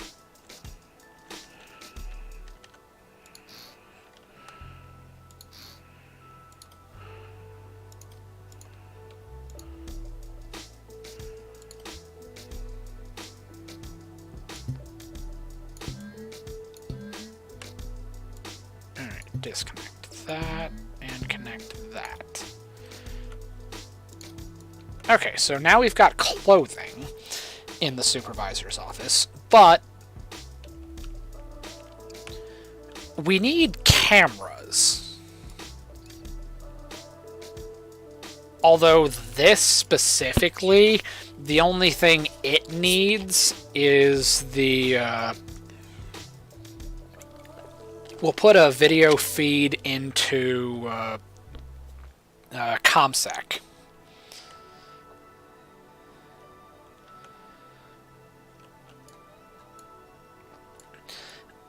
And then in here, we'll have the video feed for the rest of the work center. And it'll be like not surveillance, but kind of like security cameras. Let's go with that. In reality, these are in secure, gated compounds on military bases. But in Stormworks, we don't have secure compounds. We just have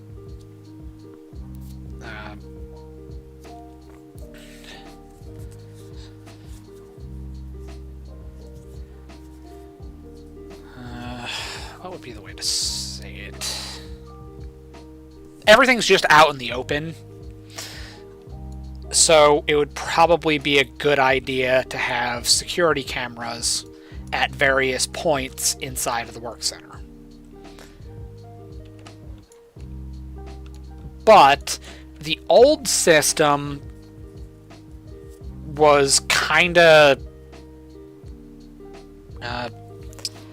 It wasn't very good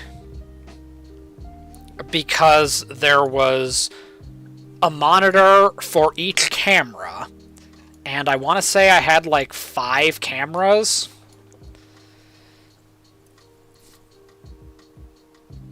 So what if I made a system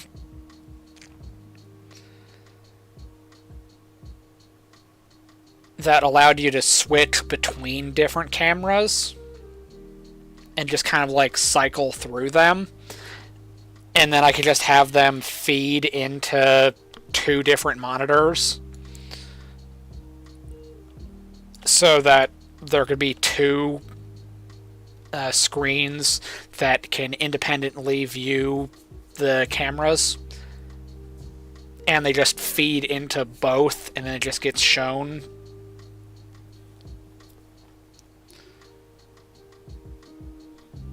Yeah, that seems like the move. That's what we're going to do.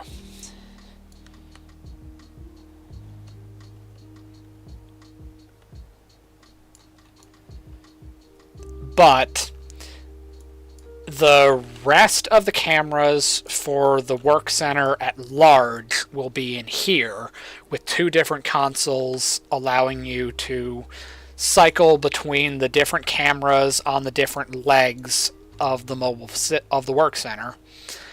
But in the main supervisor's office, there's going to be 1 single video feed,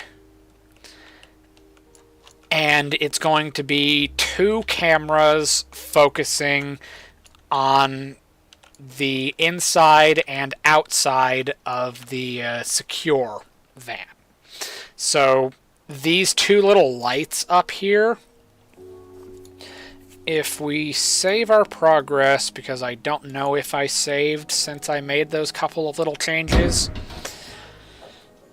you'll notice that if we go in through the NVG van, we go right here, and you'll see that these little red lights are on saying the door is locked. So, how do we unlock it? Well, you may have noticed when we were in the supervisor's office earlier that there are these little key switches, and there's this. It is now blinking and beeping. I actually need to label those.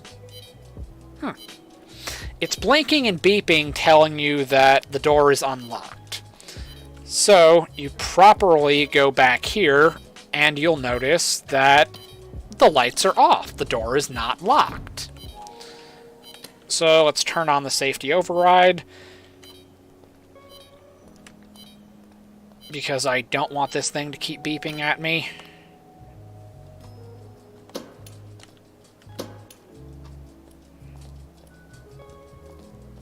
Alright.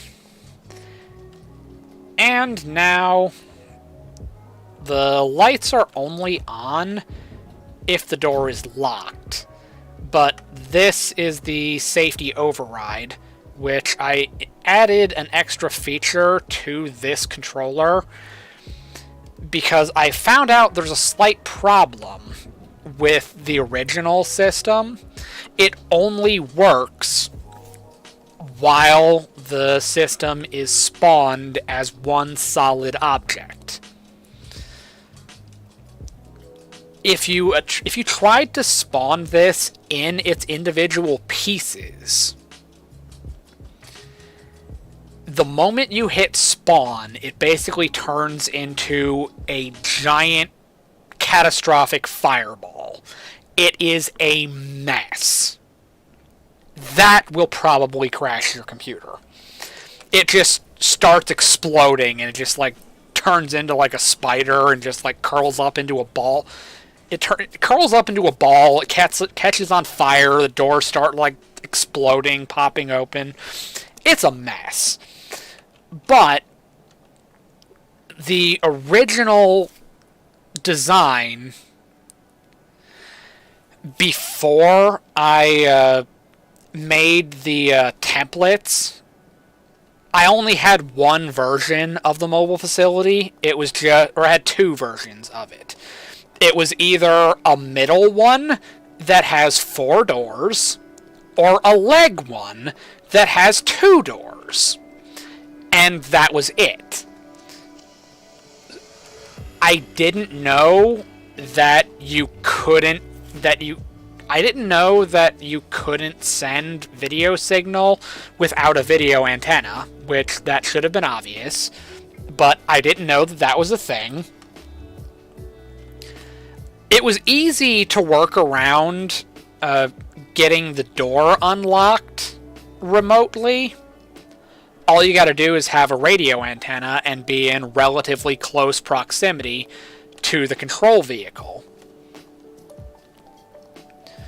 So all I had to do was just put a lockable switch with an AND block for both of the key locks, and then have this on by default, and then when it's off, make this beep, and then transmit a binary signal to the ComSec facility in this controller.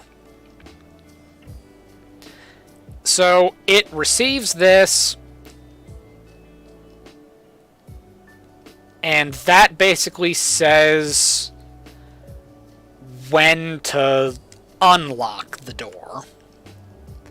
Then I added this in after the fact. Good afternoon, welcome to the stream.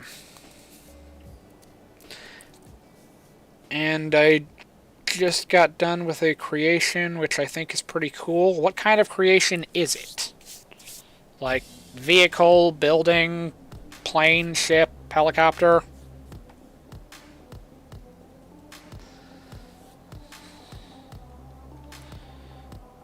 A rescue vehicle. Can you be more specific?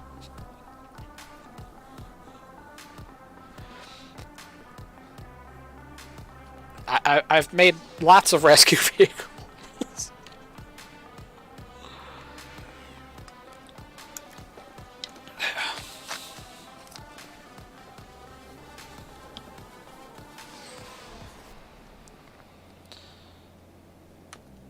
Alright, what was I doing? Oh yeah, I was making a security camera system.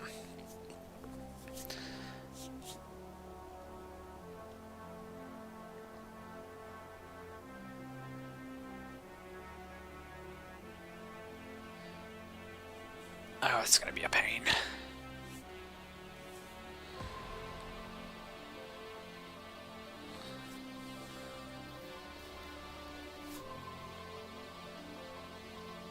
Alright, so in order to make that, I need to know how many cameras I'm gonna need.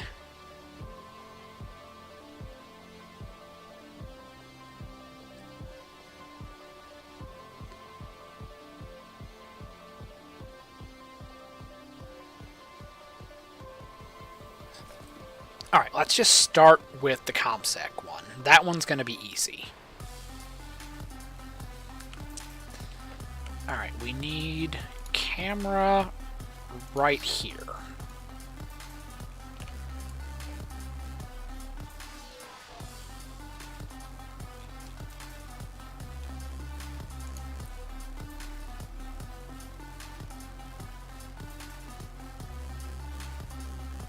It can pivot? Huh.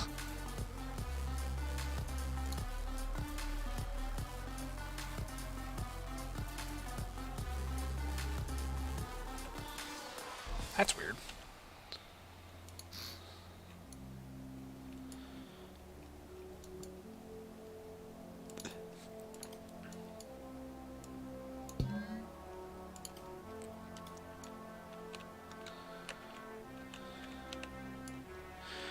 Alright, now, how big is a video transmitter?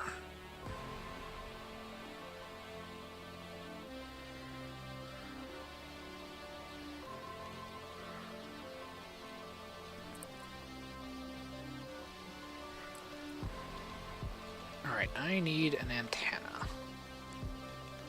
I know they're not, like, insanely big.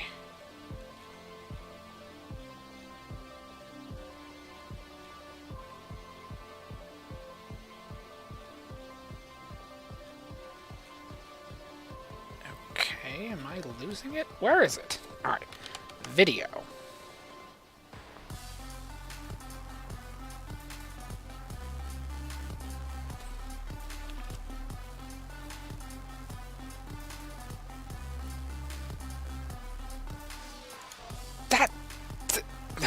Okay. I'm not mad, I'm just disappointed.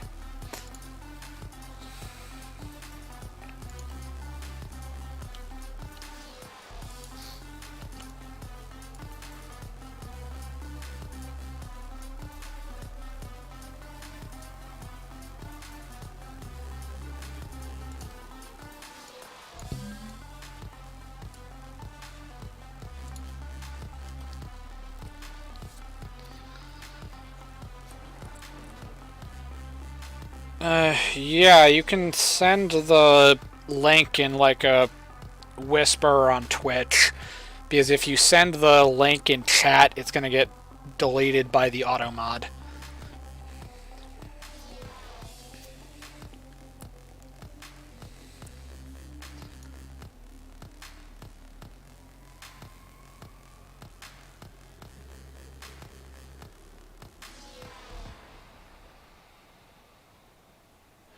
Oh, I just got a cool idea.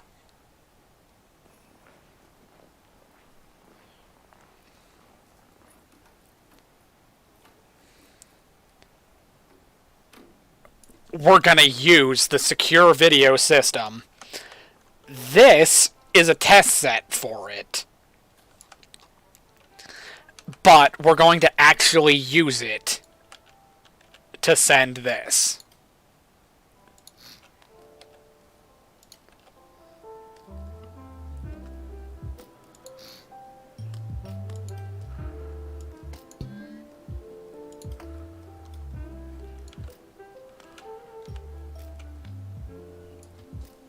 Oh, this is going to be awesome.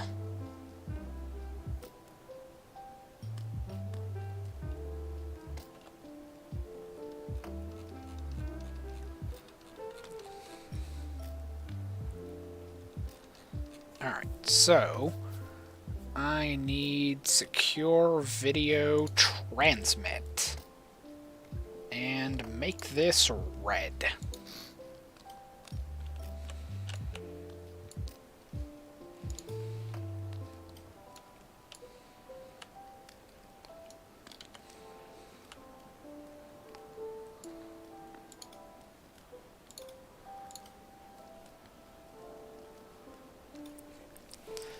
We are going to use the secure video system. Oh, that's a problem. Forgot a thing. Or I forgot a step.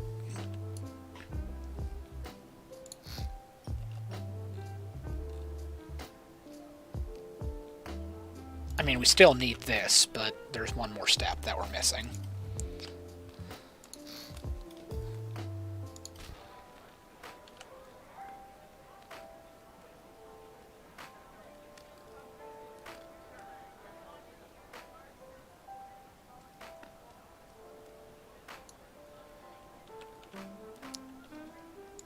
Yeah, there is one more thing that has to be done.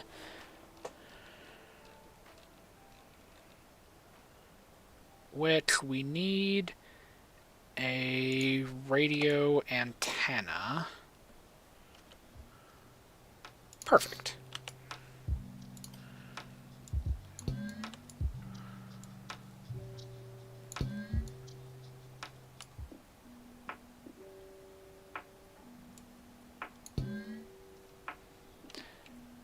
It's very weird how I have this wired, but it's not important.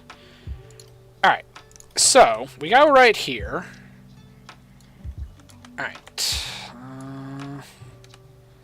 As a general rule, I have the radio antenna on frequency A.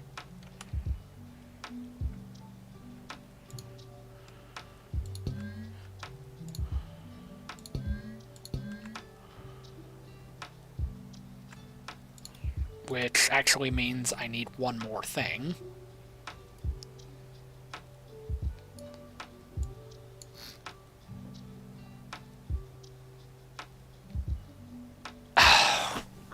Okay. Alright. We got more things we gotta change. Alright. Disconnect that and disconnect that. Because this is going to be its own system.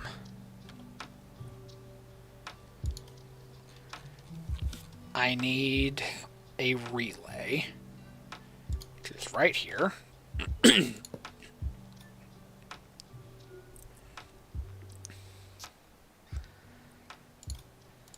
Alright, so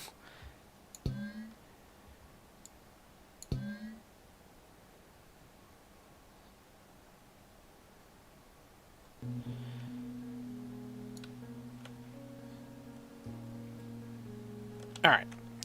The reason that you have to do it this way is just because I found out when I was making the secure video transmitter, I found out that the video antenna are set to transmit by default. Like a radio antenna, you have to turn the transmitter on. That is not the case with the video transmitters. With the video transmitter, they're always on. So if you don't want them to be always on, you have to turn them off. And the best way that I've found to do that is with a relay.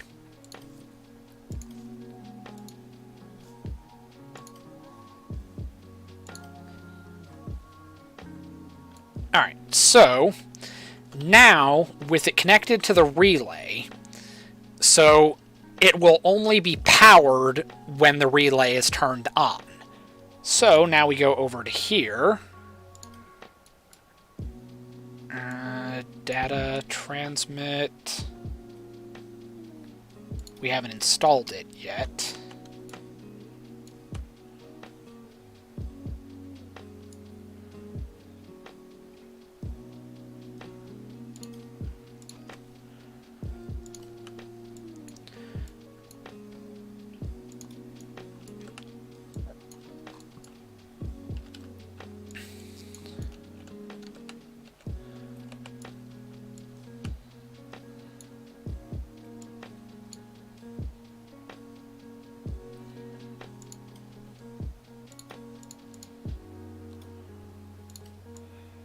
Let's get rid of that and get rid of that. And then what we're going to do is we go right here and put that right there.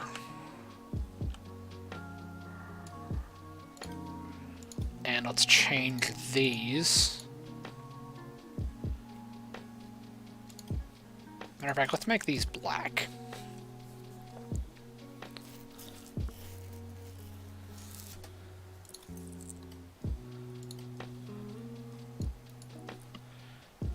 Okay, control panel, control panel.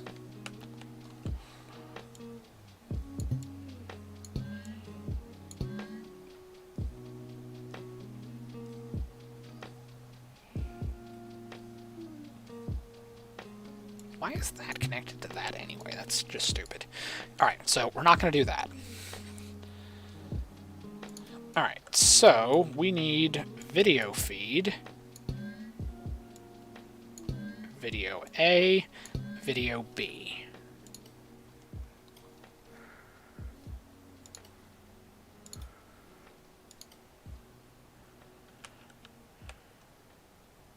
Transmit power.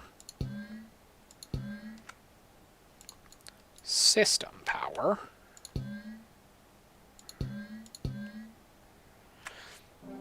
I still remember when I accidentally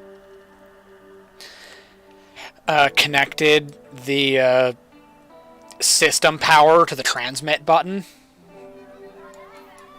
It was annoying because it kept like turning it on when I didn't want it to be on.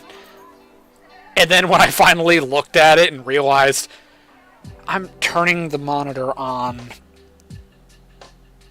and it's like I'm turning the monitor on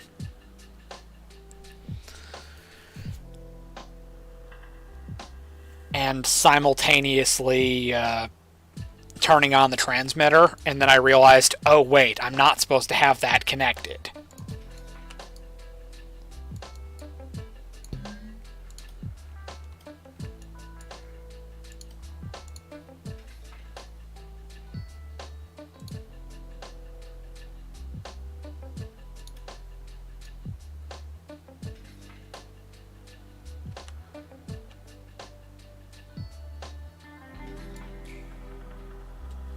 I wish I could set the keypad by default.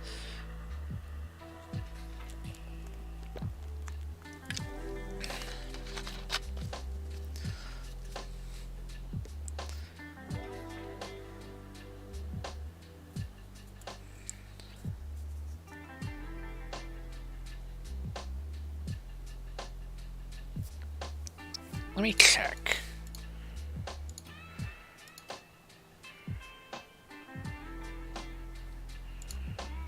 Alright.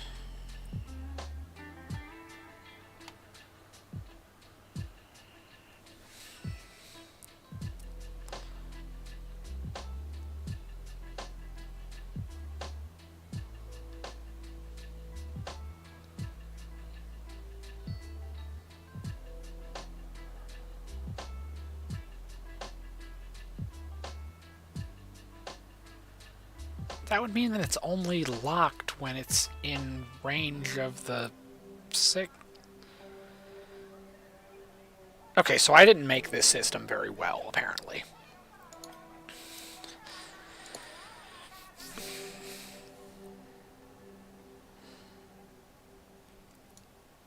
It means it's only locked if it's within range of the parent system.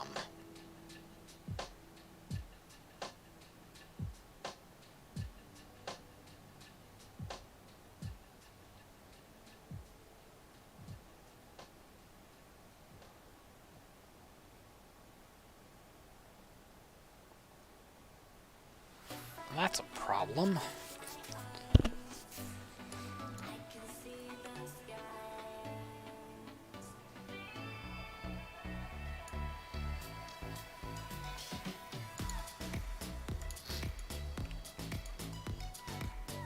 Okay. I need a light.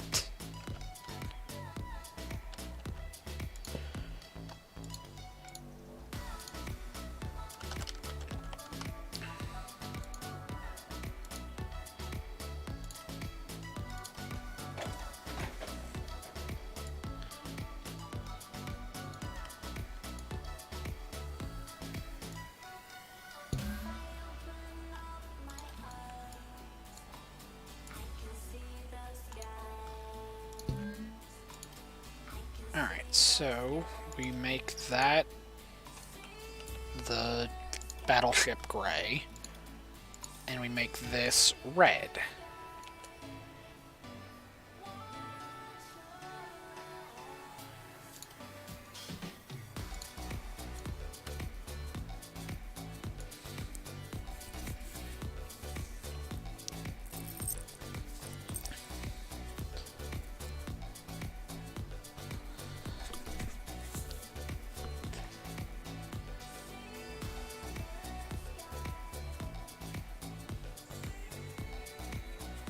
I just wish there was like a reliable way that I could modify it.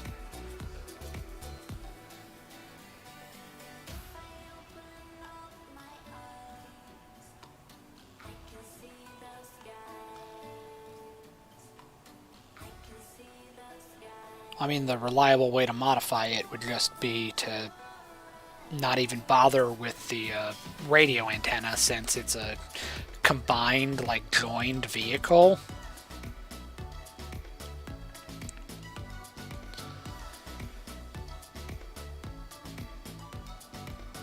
But for, like, the immersion purposes, if I'm making it radio controlled, I need a way to turn this system on.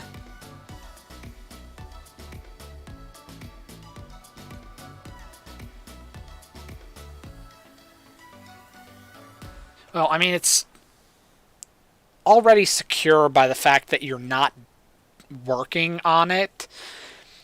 So it would have to be, in order for it to show anything at all, the system has to be on, right?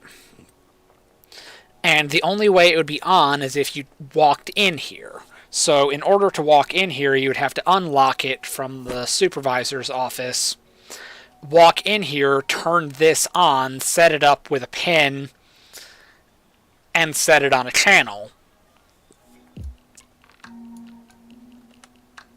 So in theory, kind of like the head canon, if you will, in theory, something would have to be in here, and you would have to come in here to activate the system. And otherwise, it won't be receiving anything in here.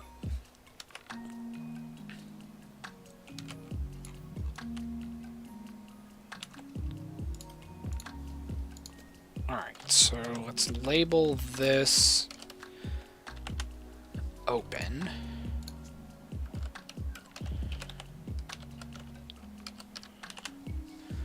Because that should absolutely have a label.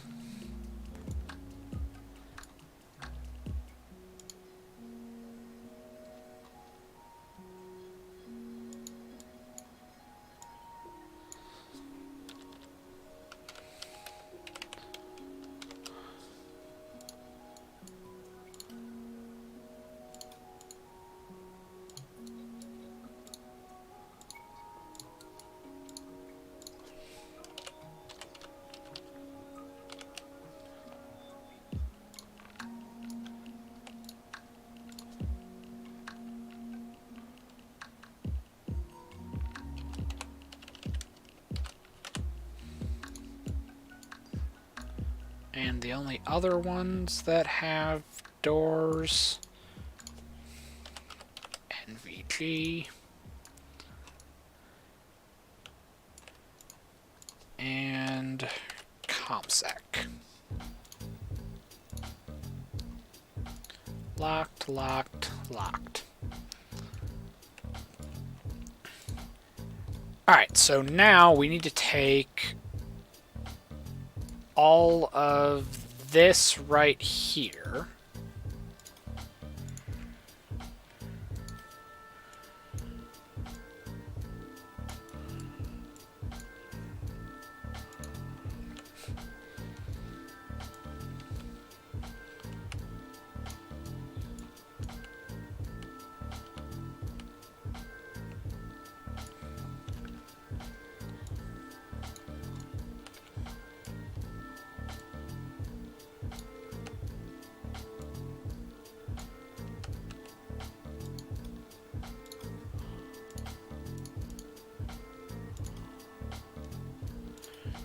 Alright, and just like we did with the other one, let's undo that.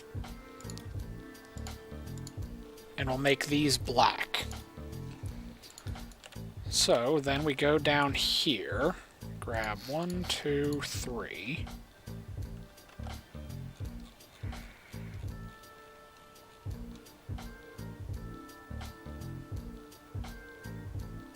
Alright, so we need a secure video receiver.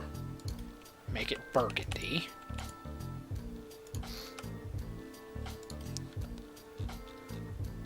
And then we go back up to the radio antenna.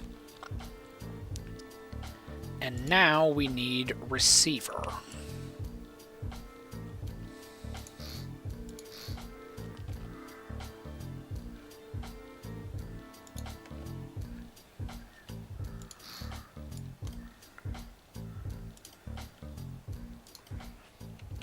Alright, and since these are receivers, it doesn't matter in the slightest.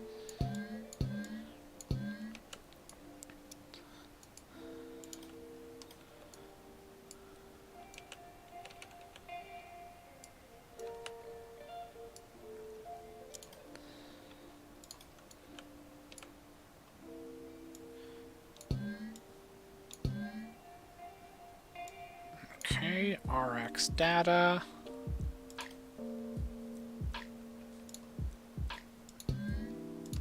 A and B.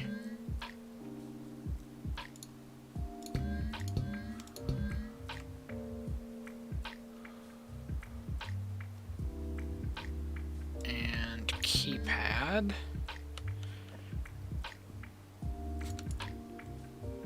And it doesn't transmit anything, so...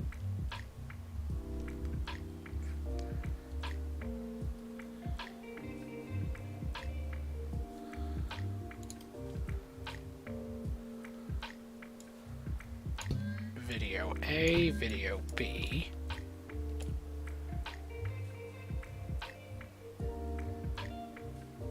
Yeah, okay, that's right.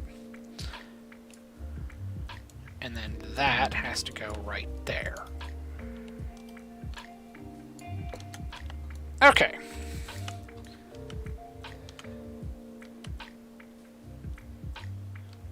So you'd probably make the argument that it's not necessarily secure, but it's back here.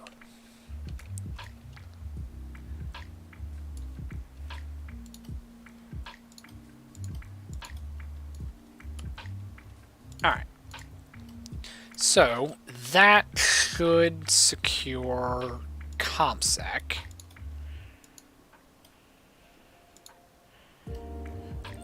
Now, let's go back there.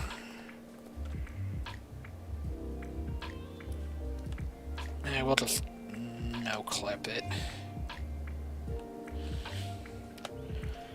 Okay. So we go right here, turn this on.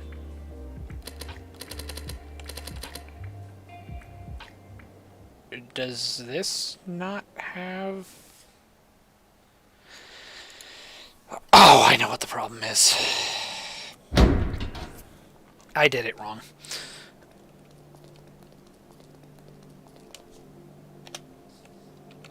It literally has a switch on it. It's right there. There's the video feed. Put it on one. Put it on that. Actually, let's leave that closed. Let's turn that on. Home. Go in here.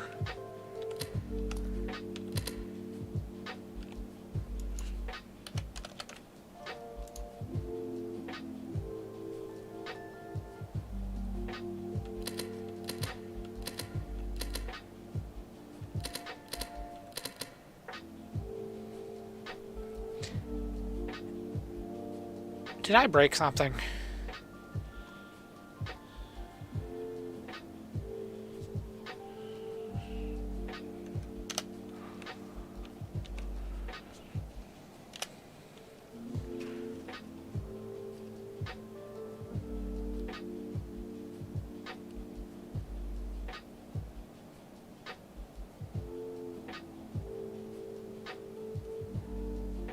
Why is that off?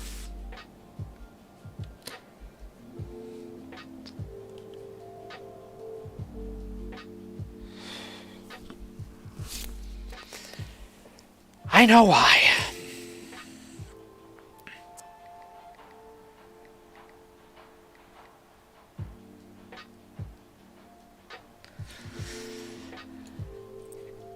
It's not working because I didn't connect it properly. Alright, so we go back over here to the ComSec, right? This needs to be connected to this.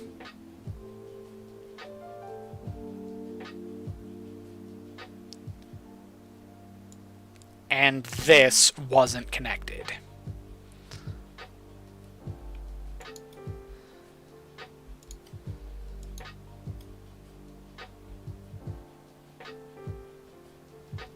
Or actually, this can be connected to that. But the point is, this switch has to be connected to that. So you look right here at the transmitter. which is this system right here. You have this switch turns on the transmitter. This turns on, or this turns on the relay and the radio antenna. I didn't do that for this. In fact, I forgot to turn on the system power altogether. So now it should work.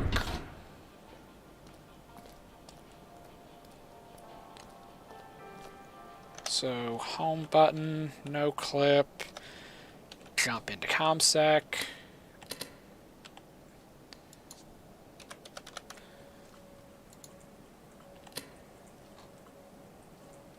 Alright, relays on, no clip.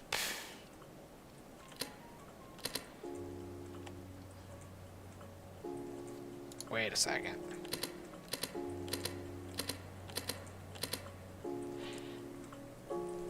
I mean, that's kind of a problem, but...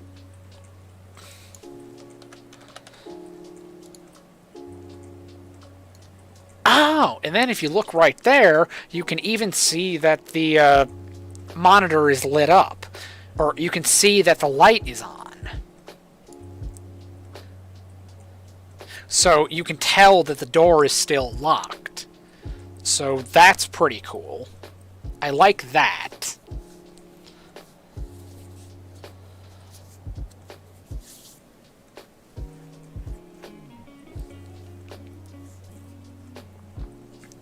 Alright. So, crisis averted.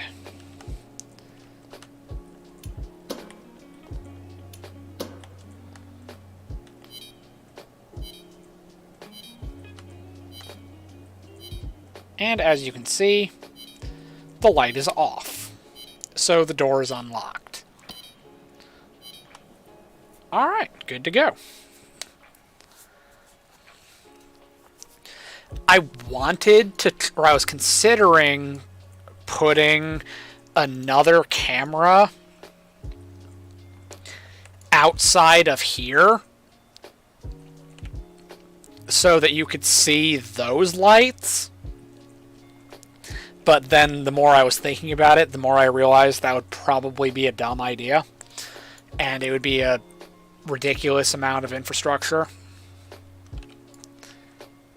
Now, I don't need to do any of this.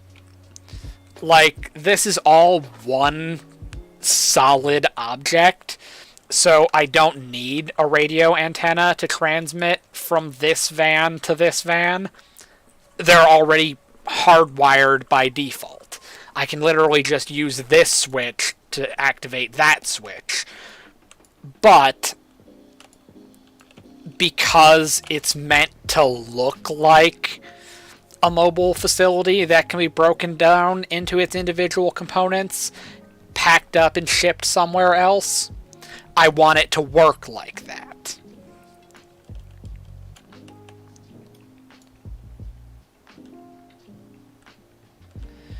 Now, the problem is that I need to take a break from this, save my current progress as it is right now, because the next thing I'm gonna need is I need to put the security camera, I need to put the inward facing security cameras on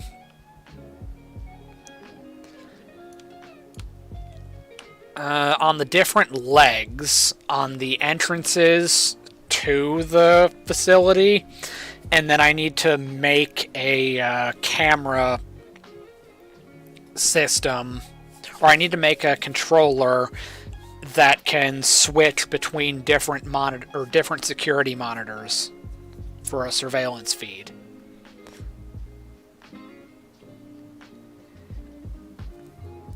And I could do it the analog way, where you use like an instrument panel to switch between things. Or I could do it digitally with like a touchscreen interface, and that would probably be cool because I'm starting to like doing those things now that I actually know how. But the problem is that it's kind of like demanding to get everything set up properly and make it work the way that I want it to work. You know what? I'll just do that off screen. I'll do that on my own time, not on stream. I'll just stick to working on this, and it'll be my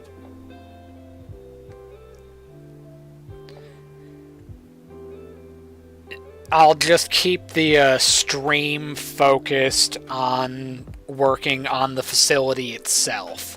If I want to go off on a tangent building related system, I'll either make a video specifically for that, or I'll just do it off screen.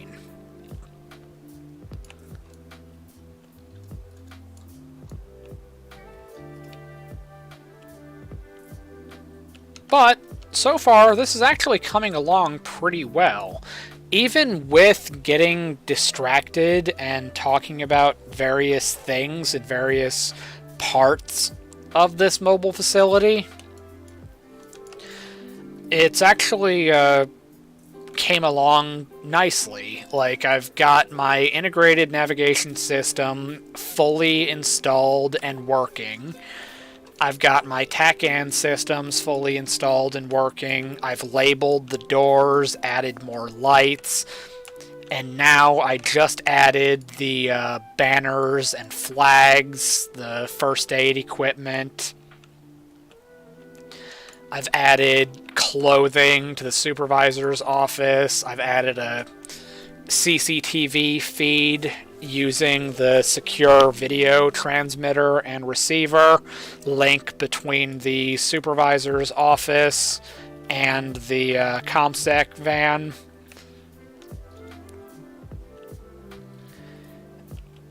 And we even hatched the idea that what if we remotely transmitted target information from a sonar antenna and make like a sonar buoy to drop out of the back of a plane.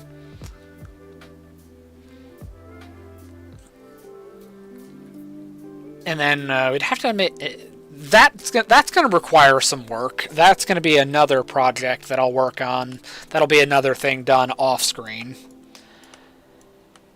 But I don't currently have anything in this van, and I need to put something in this van because right now it literally serves no purpose. Like, why is this here? Why is this here? I feel like I can do something with this space. I just don't know what. I might even just take out the door and just make this like an end cap, and then I can put something right here. But I'm not sure definitively, because you can get out through this door, and you can get out through these doors. This door is kind of redundant, unless you think of it like a second way to get out of this van. But then you could just as easily go over here and go out this door.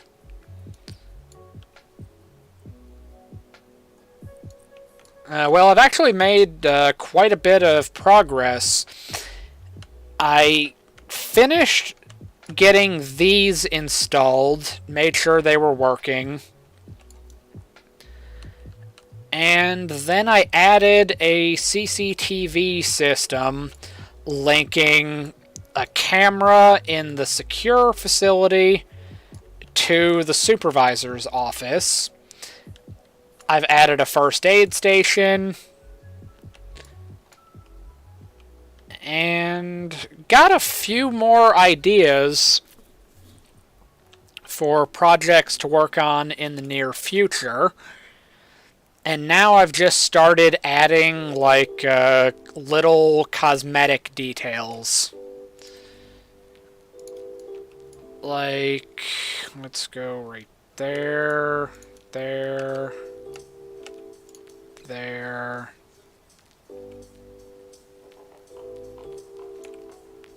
And there.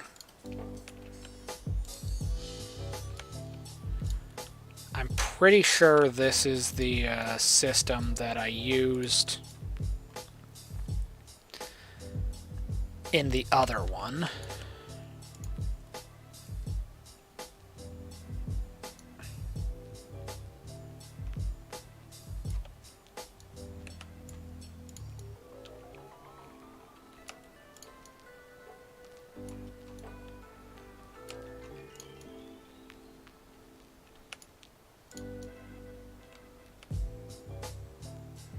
I won't bother with those, but we'll put one right there, and we'll put one right there. Then we go in here, put one right there, put one right there, and don't have to bother with those. Put one right there, put one right there. And then we go right here, put that there, put that there. Then we change this one to blue, put that there, there. Already did those. So there, there. We go over to here, put that there, put that there. And this is just kind of like, what's the point of the little dots? It's, there's not a real-life equivalent of it, but it's kind of like a navigational aid. Since all of the hallways look the same, if you are walking through it and you're not very familiar with it, I'm putting these color-coded things for red is going back towards the center or towards the front, and blue is going outward and towards the back. So red in the left corner, blue in the right. Doesn't really serve any particular purpose, it's just, it seemed like a good idea, since my ultimate goal is to put this onto the workshop at some point. So, obviously, if people download it off of the workshop, they're gonna load it up and use it, and they won't be as familiar with it as I am. So, in some very minimal sense,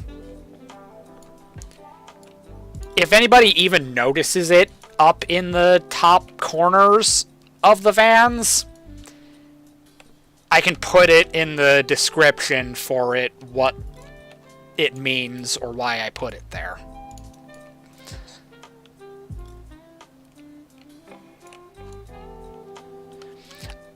It was more so important on my ships, but in here it can serve a purpose.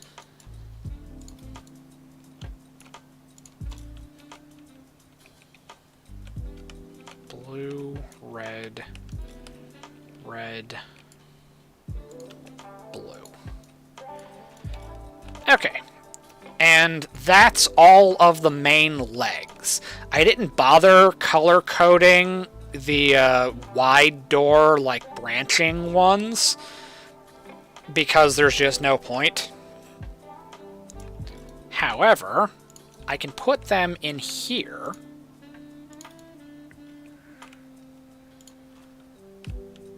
Even though, truthfully, these ones, it's going to be even more absurd and unnecessary, because these are going to be turned into storage. In fact, I can probably do that now. It won't take long. Just gotta put in some racks for, like, batteries and stuff like that.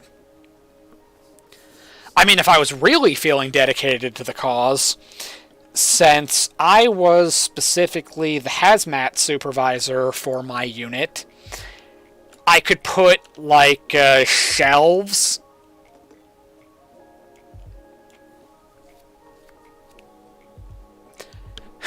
Actually, I can go the extra mile and build bright yellow, like, flammable material hazmat lockers inside of here, and then put, like, little batteries up on the shelves, and make, like, say, this one into hazmat, and this one into, like, support equipment.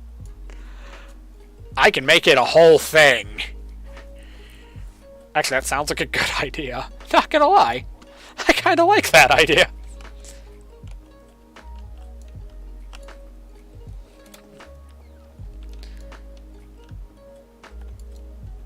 And then at some point, I need to put the little four-way connector nodes down here, so that we can have the simulated power grid, but at the same time, I probably shouldn't do that, because having, like, cables connecting all of these, the more, like, rope and physics objects that you have just, like, around, it starts causing lag, and it just gets bad. It would be better if they weren't so demanding, but it's whatever.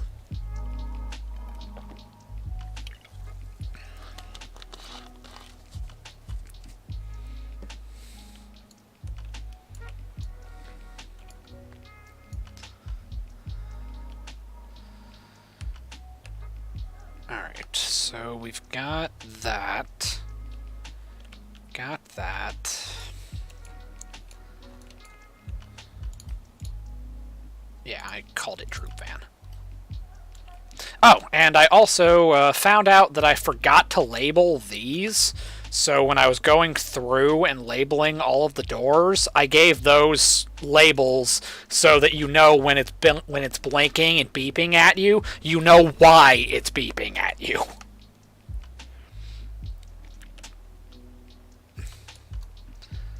It specifically means that ComSec is open or unlocked.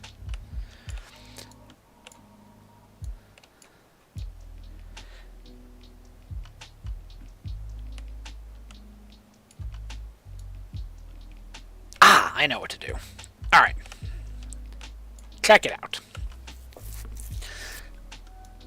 Alright, we clear this all the way out to there. Now, this is where it's going to start getting a little bit fuzzy. We clear there to there.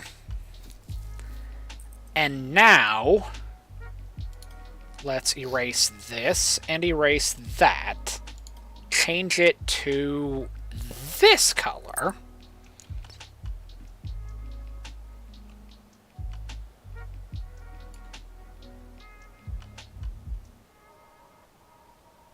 Let's grab one of these. Put it up there. Grab one of these.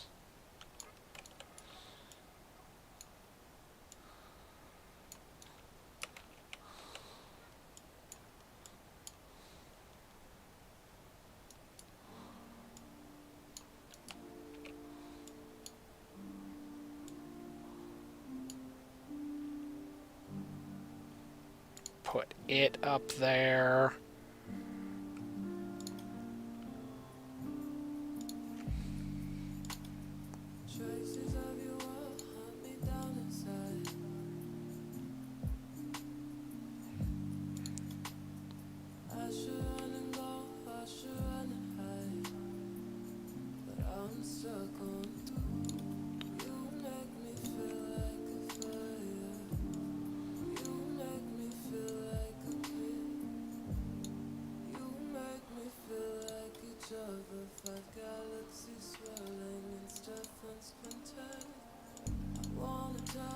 Alright, now you might be wondering, what am I doing by putting these things out here? And it's actually quite simple. The idea behind this structure in general is that this is supposed to resemble a maintenance shop where you work on avionics equipment.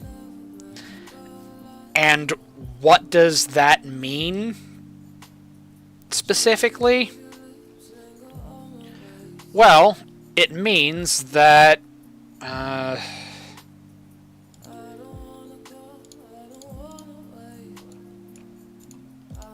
we're going to take out equipment from an aircraft.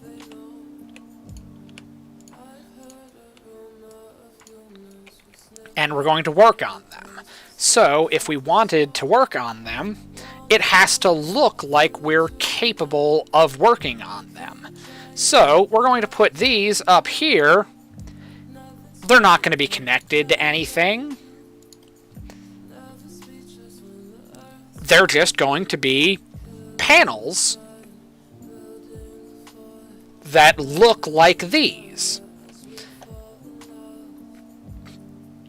These systems are going to be the actual quote-unquote test sets, and these are going to be replacements for these. So, like, this will be our, what we would call a bench. Like, it's a piece of equipment that we have in the shop that it's a fully, well,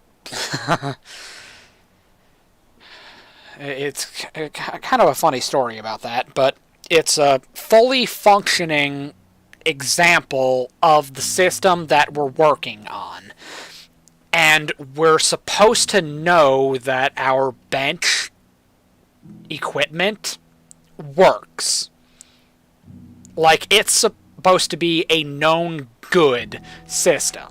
So when a real system comes in from the squadron needing to get fixed, we put the squadron's radio into the test set, and then we troubleshoot it following our procedures, and then if we find out that something is broke, or the test set tells us that a part is broke, we go to our bench and we grab that part that we know is good and put it in the actual piece of equipment and then run it up.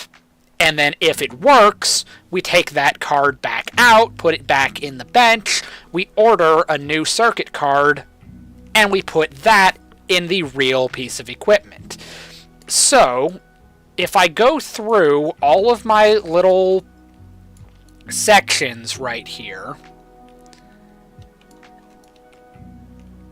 like, let's say that's 2 blocks up.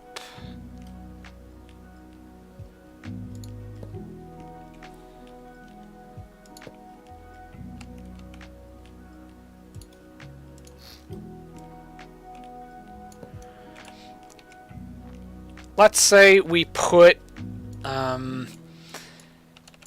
dummy cases of these. Don't connect them to anything. We'll just take them, copy them over to here, and set them up on these shelves and paint them black so that they don't do anything, but they're still there. And it looks more like a functioning work center where we are actually working on these things. So they don't need to be powered. They don't need anything fed into them. They're just there.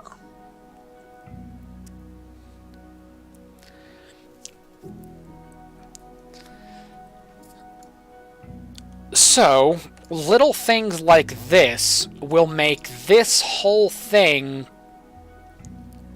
seem more like believable, if you will. Or it'll look more like what I want it to look like.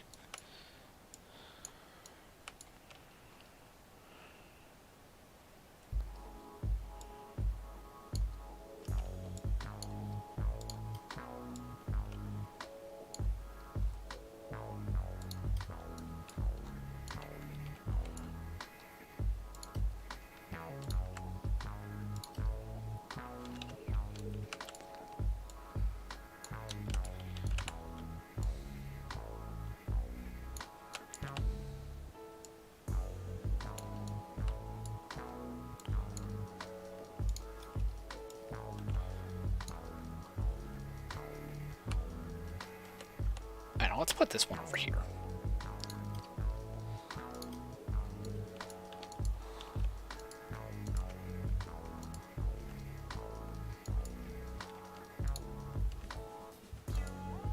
Oh wait, no, I just did that, so let's grab this.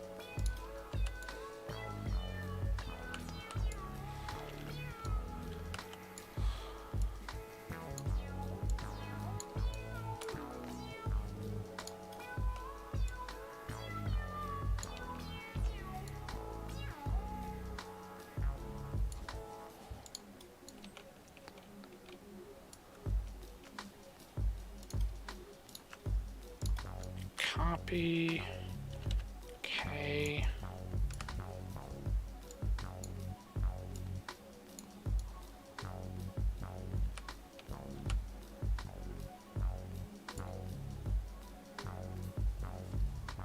Paste. And paste. Now you could make the argument that if I'm so worried about uniformity and making everything the same, why didn't I put them all at the same distance? And that would be a fair question. And the answer is I'm just not overly worried about it.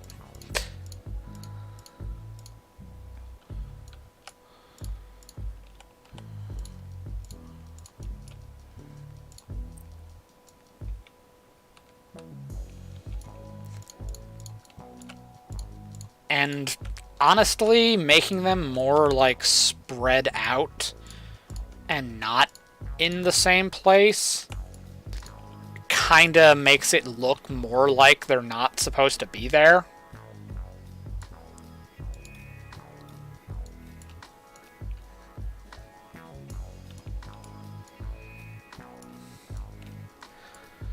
So it all serves a purpose in a manner of speaking. Alright, so there we've made IFF look better.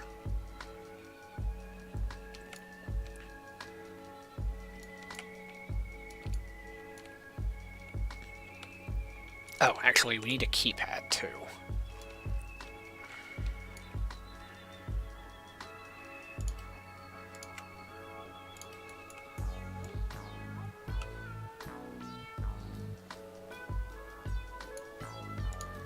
So let's put one of those.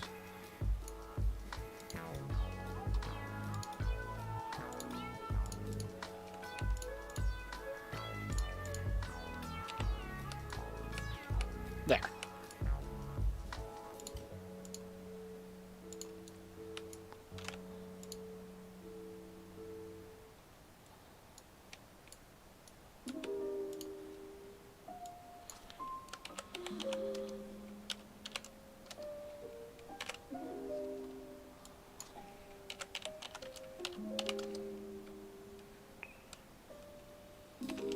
Alright. Alright, so we need to make sure that this looks the same.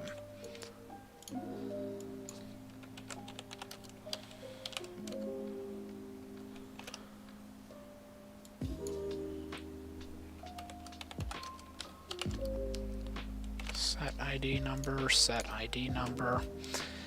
Okay. So now we have all of those systems over here. Actually, there's one more thing we should put.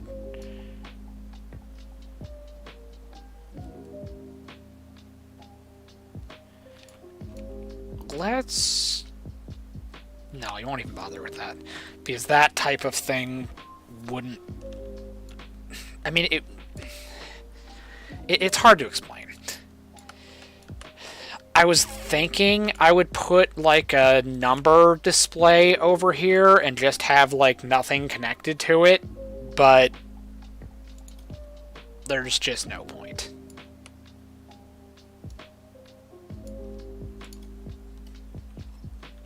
What the... That shouldn't be there. Hope I didn't accidentally put any of those anywhere else. That would get weird real quick.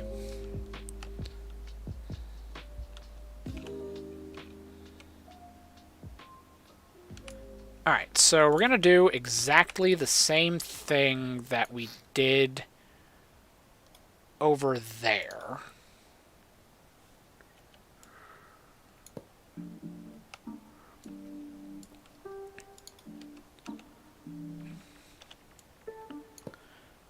And what I mean by that, we're going to delete that, and then we're going to draw this like that.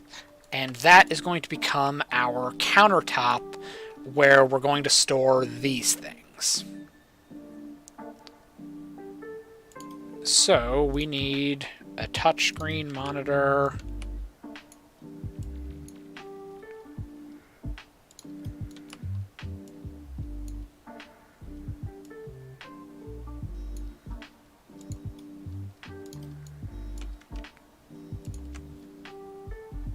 We need one of these.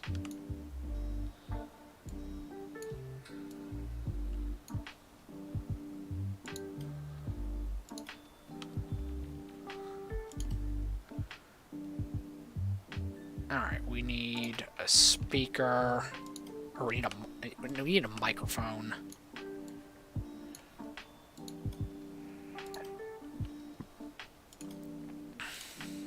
We need a speaker.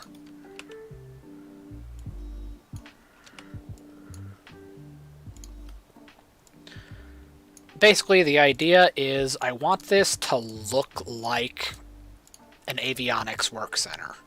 I want it to look like somebody actually comes in here and works on something.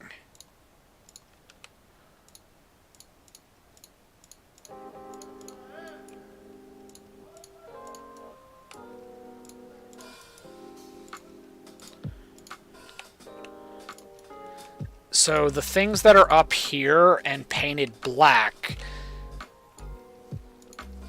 they are going to be, basically, they're just not going to be connected to anything at all.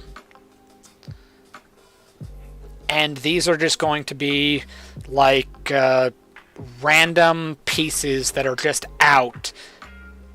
And this is going to be like your simulated bench. The known good working components that you use to help troubleshoot and fix other components. So basically they're just going to be functional examples, or they're going to be parts of these. The ones that are going to be gray like this are going to be like the function, or the ones that work are going to be like this light gray color, and the black ones are going to be not working, but you can flip the switches, they just won't do anything. So basically it just looks like these are the things you're supposed to use to fix these things. So basically it's just looking more like a place that people work.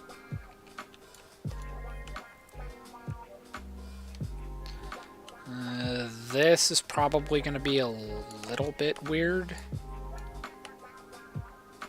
Yeah, I don't know how I'm going to deal with that. I guess in theory I could take out one of the video systems and put a shelf in there, but I'm not particularly sure yet.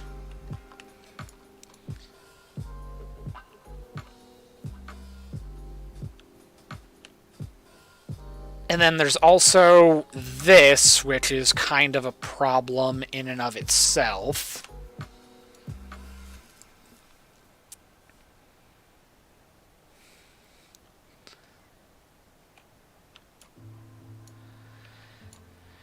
Like, it's kind of hard to make it look like somebody works in here, but you also... You don't normally have somebody working in something like this. Like, the things that are in here, they do break, and when they break, they have to be fixed. But there's very limited access to something like this. Like, there aren't just going to be, like, things just sitting out unsecured. Even though this is a locked facility, there would be like a safe or something in here. So it wouldn't look right to do a similar thing in there as I did out here.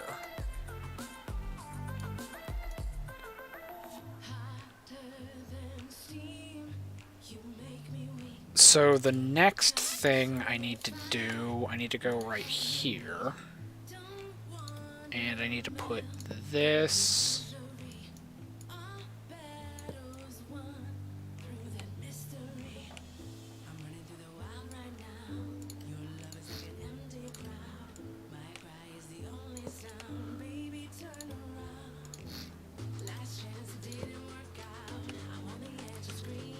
There, this way I have a shelf.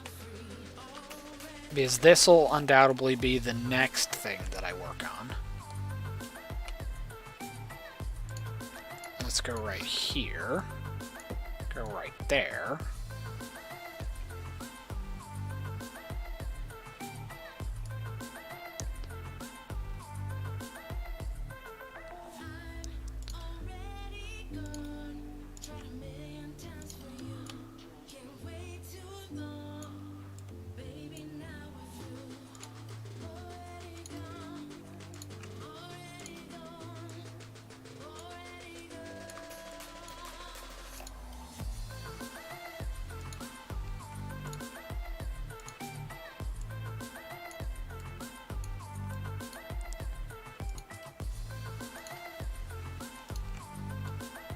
Copy.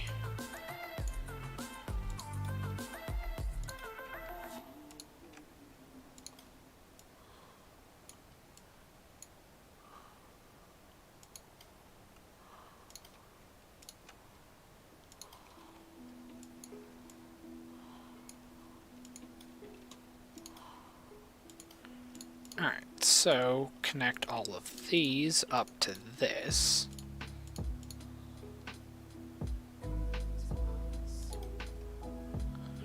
Alright, now we gotta go through and do everything that we just did to all the other ones.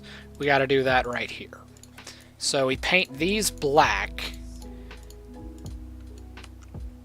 because they don't actually do anything. These are just here for looks.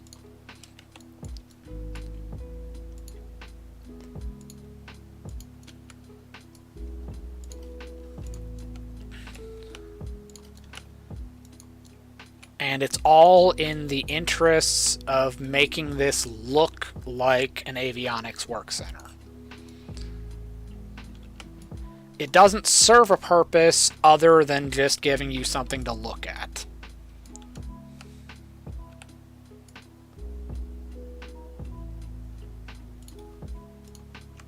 So let's resize this, and let's just copy it.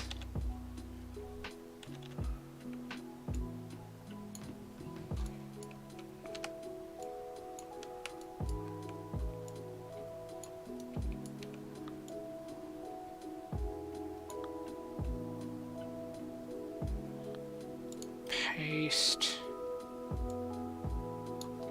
Clear. Cut. And paste.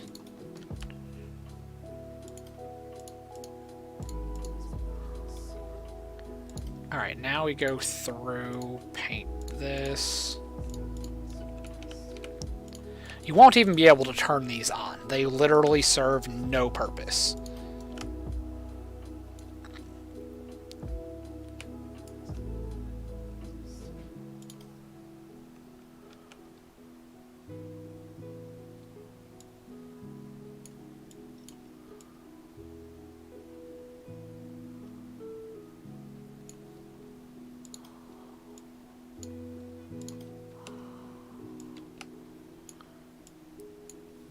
Alright, so put that up there. Copy this. No. Copy that. Clear. Oh, no, grab this. And. No.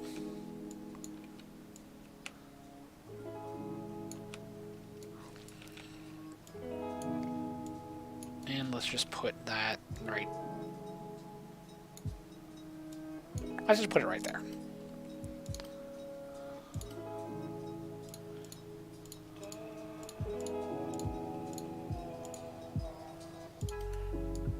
Alright, so we have TACAN systems broken down, and we go in, paint them black.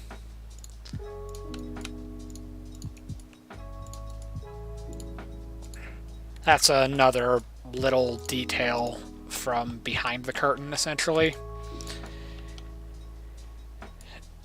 You generally paint your, like, bench or, like, shop test equipment. Generally speaking, you paint them usually with, like, some absurd color. And you paint all of the components so that they can instantly know that that card or component is from a known good bench and cannot be put into equipment that's going to go into circulation. If it's going to leave the shop, it can't have a bench thing in it. It's one of those things that you're only going to know it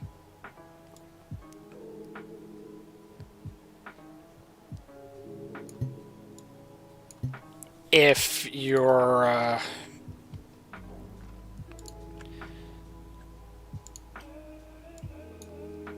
it's like you would only know that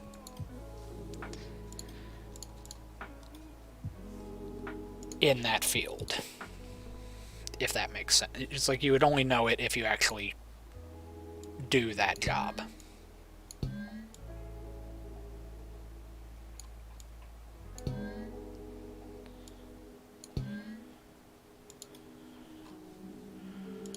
Alright, now let's make sure that that is still connected.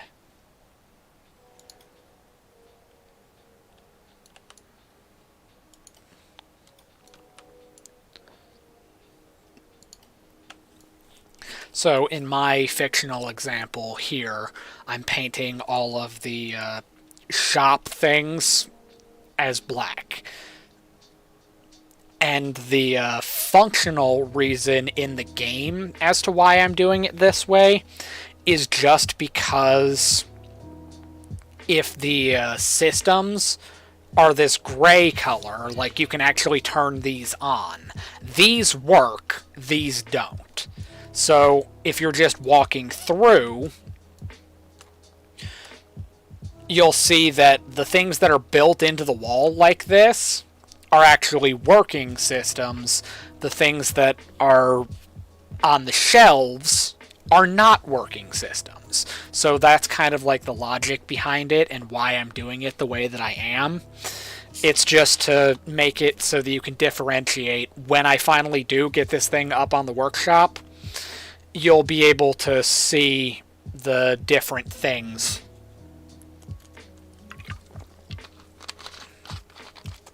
Ideally in varying states of repair. But since that's not really a thing in the game, you're just going to have to use your imagination and hope for the best.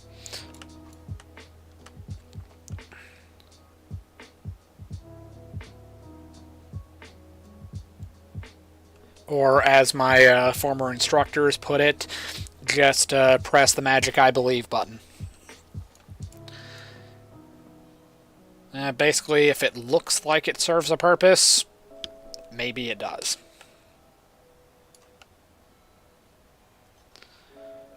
Alright, so let's erase this right here. Is that wrong? Yes, it is. Marvelous.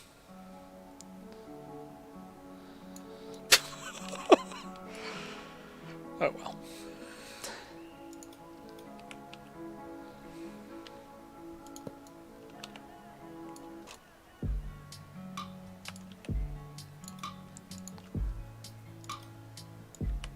No, not that.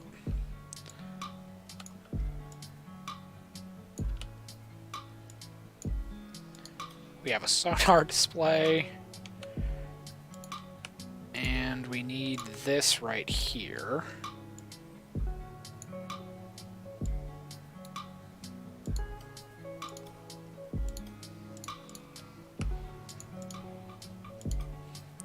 They all have to be merged to make a solid object, otherwise it's going to cause some serious problems. Let's go with that.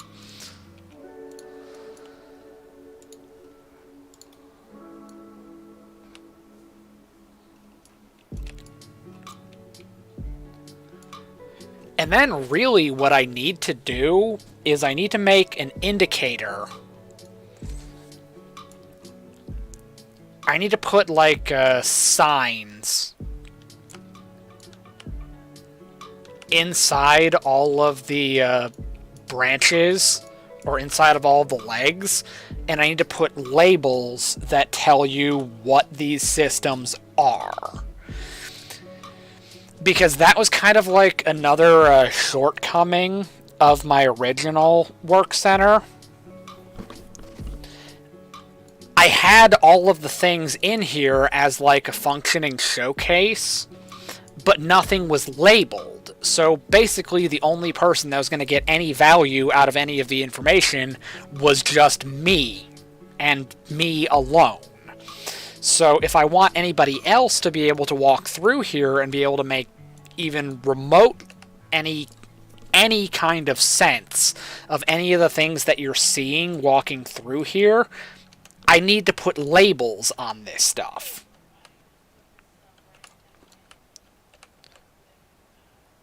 So if we go right here... I know how to do this. Alright, so grab our box. And let's grab this right here. Let's put one of these up here. Paste.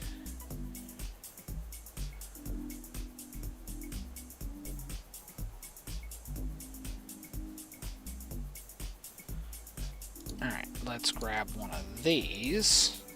Copy this. Put that up there. Clear that, copy one of these.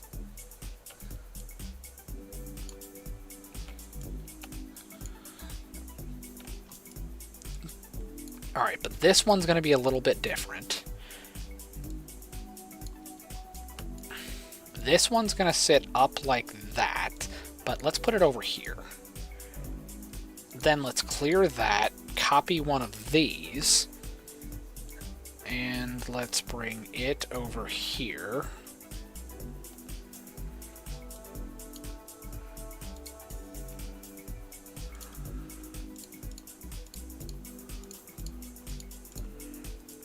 Alright, so now we go through and paint all of these black. And just like everything else, these serve no purpose other than just looking like somebody works here. So you have the control panel, you have the buzzer, you have the detector, and you have the beacon. Funny thing, when you actually test the beacons like this, you have to put them in like a box. They have to be in like the equivalent of a Faraday cage when you test them, because the only way that you can test them is to turn it on and make sure that it's transmitting. Well, in my specific field, I work with aviation electronics. And when we're testing these, they're like the little handheld ones that pilots have in their survival equipment, so if they have to eject, we can find them. Well, people in my work center have to test these things to make sure that they work. So you gotta put the thing inside of a Faraday cage so that you can turn it on safely without it like scrambling emergency vehicles. Because ideally, the only time somebody would be using one of these things is if they ejected somewhere. So if you turn on one of these signals, it's sending out like a distress beacon like in all directions, and then you're going to have the air traffic controller having like a very angry phone call asking like, did we lose a plane and nobody told us? So you have to test the beacon in a Faraday cage so that the signal doesn't get out of the work center. Otherwise, you're going to be in for a really bad day, and a lot of higher-up people are going to get very mad at you very fast. Luckily, I've never had to experience that, but other people that I've worked with have. So, when playing with the distress beacon, put it in a box, or put it in its specifically designated box.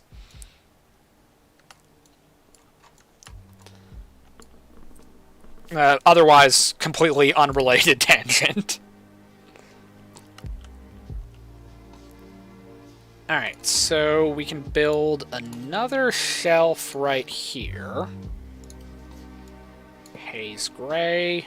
Grab this, clear that, copy this, and let's put this one up here.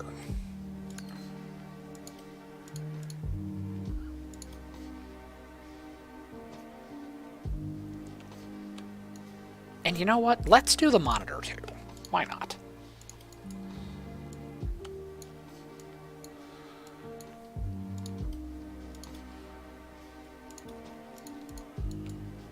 Alright, now we go in here and paint it all black.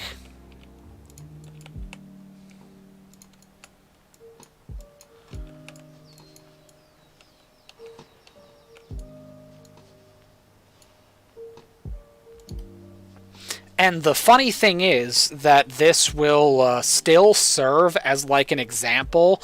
Like, you'll be able to figure out what's going on because I'm specifically copying these from here and pasting them here. So when you look at this thing, if you load into the actual work center, we go over here and say we walk in through this door, and you end up in like the GPS and map display area, you'll look right here and this will say map zoom out, map zoom in, map power. It's not doing anything, but it's right there. And then you turn on this system and it's like, oh, boom, it's right there. That's what it does. So when I put these little black boxes in various locations, they have the switches so you can interact with them. It's just they don't do anything. So they're serving as like the testing equipment that we would use to troubleshoot these systems if they came into this work center. So basically, not only is this mobile facility going to look better than my original model, it's also going to be an example of how you would fix these things. Like, how do you work on these things? In a lot of the video games, you don't see, or actually, I think literally none of the video games, like I have never seen a game that models this, you never get to see like what happens off screen. Like, you don't see what's going on behind the scenes. Like, you'll watch, say, Top Gun, for example, and you'll see them flying around, dogfighting, training, just all that cool stuff. You don't know about the stuff that goes on behind the scenes to make all of that happen in real life. And this is specifically the thing that I worked on in the military.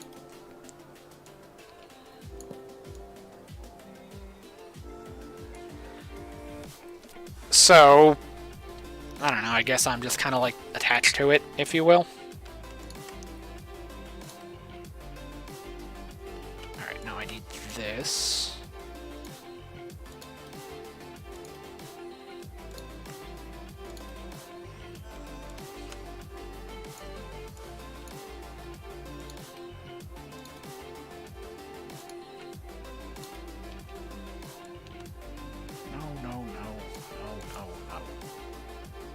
Why do you do this?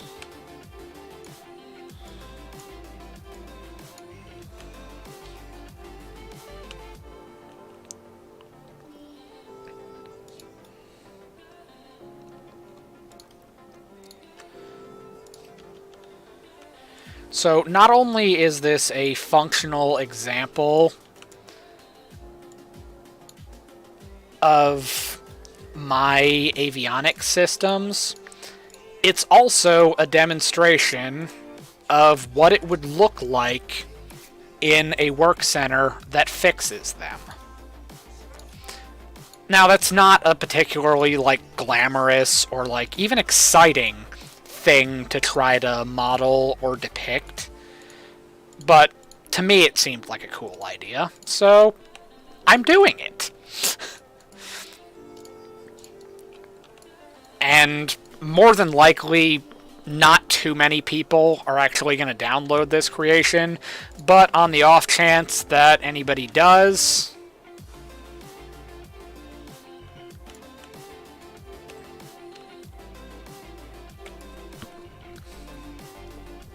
I guess good on them? I don't know.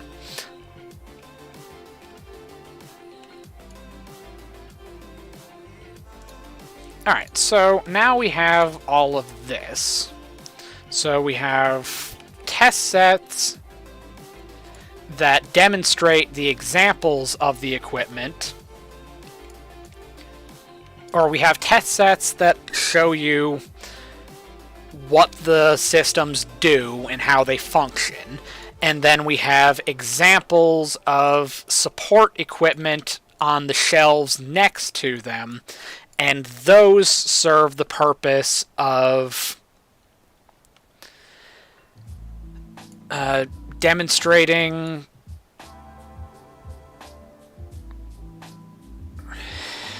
Just showing that they're on the countertops as like an example, saying that we would use this to work on this.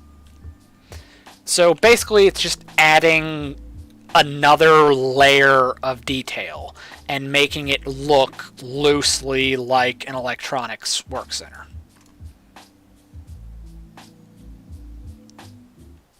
Now, did I do this in any of these?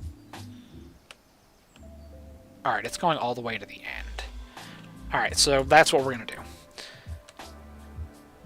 I don't know why I did that when I could just... I could have just, like, phased through the wall, but it's whatever. Basically, a lot of people ask, like, what is the purpose behind me doing this? And there really isn't a purpose. The same question could be asked of, like, why do we do anything at all in this game? And I don't know. Alright, let's grab these, resize, and let's copy these things, because they gotta go in here.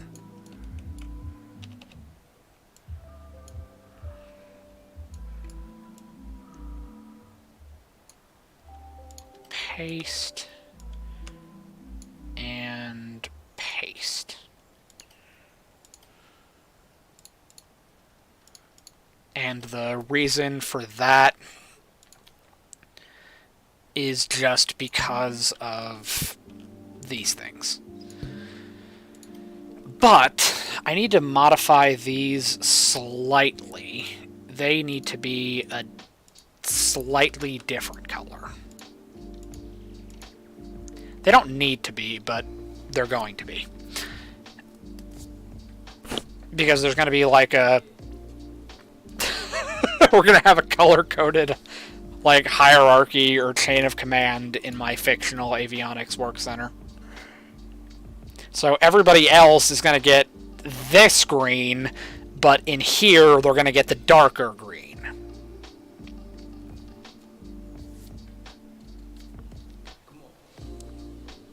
I don't know. If you got a problem with it, build your own work center. Alright, so now we walk around. Takes a couple more seconds to load in, but still rocking 61 FPS. And now we can go through here, and I think I'm gonna put a counter like this over here on this side so that we can have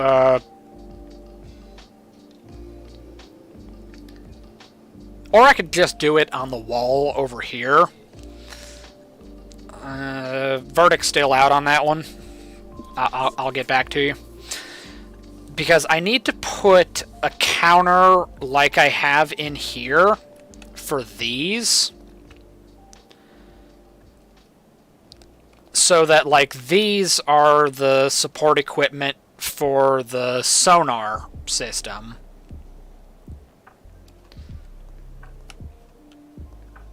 I need to do a similar system just to be consistent. I need to do something similar with these. I need to make another countertop with at least one monitor and at least one control panel.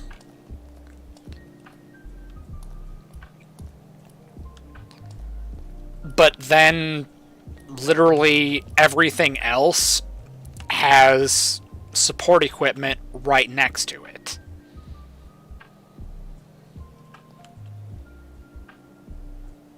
Like all of the instrument panels, I have duplicates of them.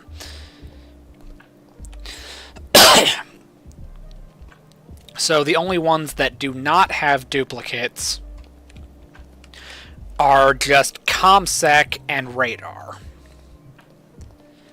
But there are replacements for the map display, there are replacements for the weather panel, There are even replacements for the distress beacon system. But we don't have anything for radar or ComSec, so let's quickly throw together something for radar.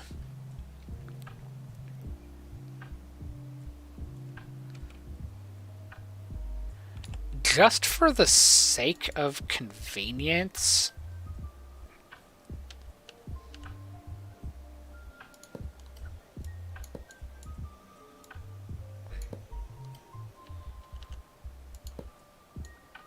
alright, so we got that.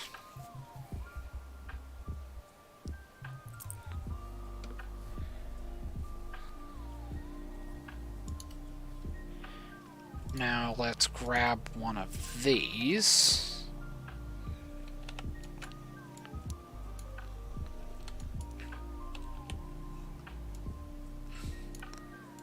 The monitor's like big and heavy, so we're going to put this on the bottom shelf.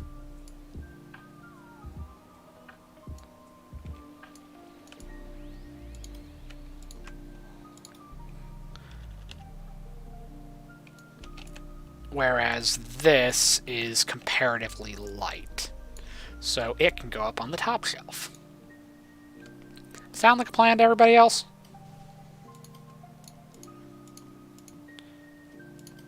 Alright, so now we go in here, paint this black.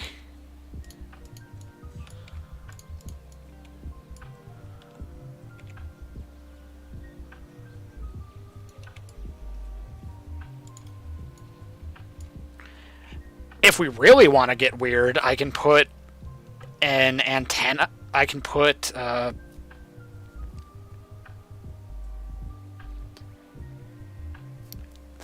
I can actually put, like, over here, let's say I dropped a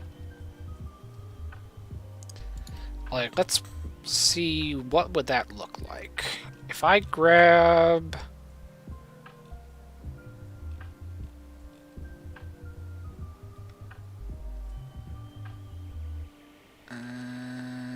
where are they? Radar, sonar antenna, and let's just shove that under there.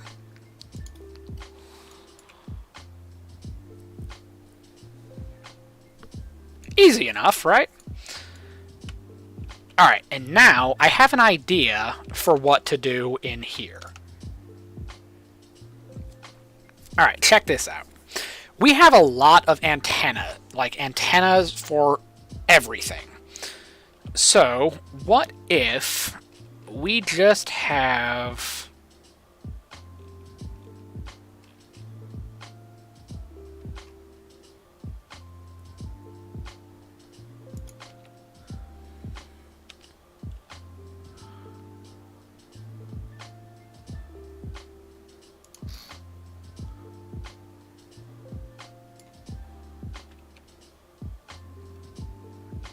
Alright, let's grab this right here. Not that button.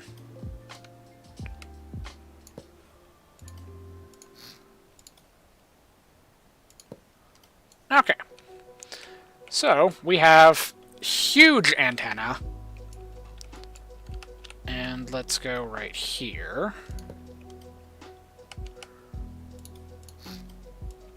Erase. Alright, so we put huge antenna right there. Let's grab a medium antenna because we have a couple more of those. Paint it black. And let's put that right here.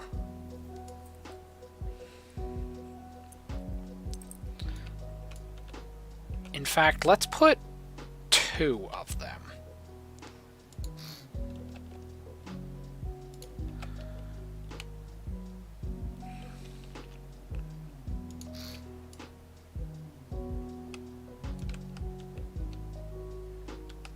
Perfect. Alright, so now we have some random miscellaneous radio antenna.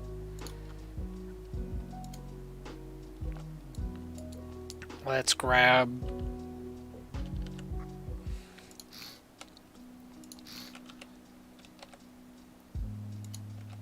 Let's grab a transmit antenna.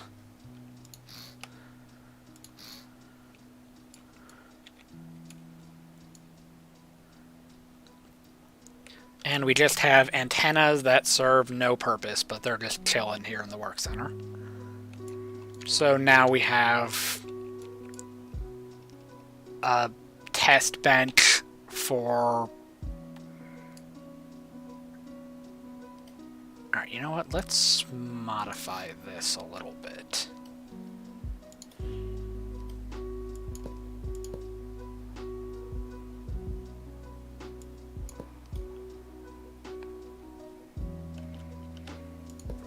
Alright.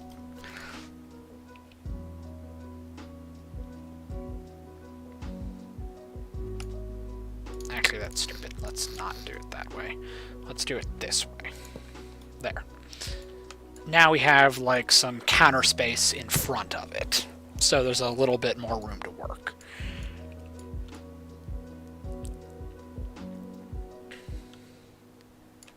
So that means there are benches and support equipment for all of the systems except for ComSec. I still need to make the CCTV system and have to put functioning examples of it in all of the legs. And there is no good way to make space to work on night vision, so that's just going to be a thing. Alright, so don't have anything for that, but all of the systems now have fully working examples and just like pieces laid out on the countertops and shelves from those systems. No, actually, there's one more thing we need to get. We need to copy this, because this also needs to be over here.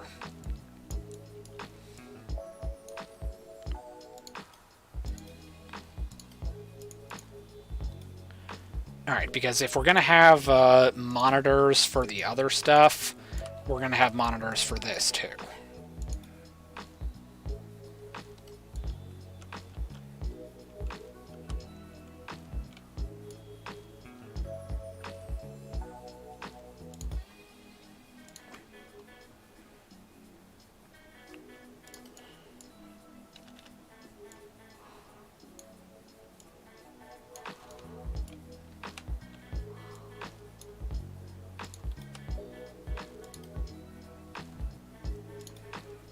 Alright, let's paint this black.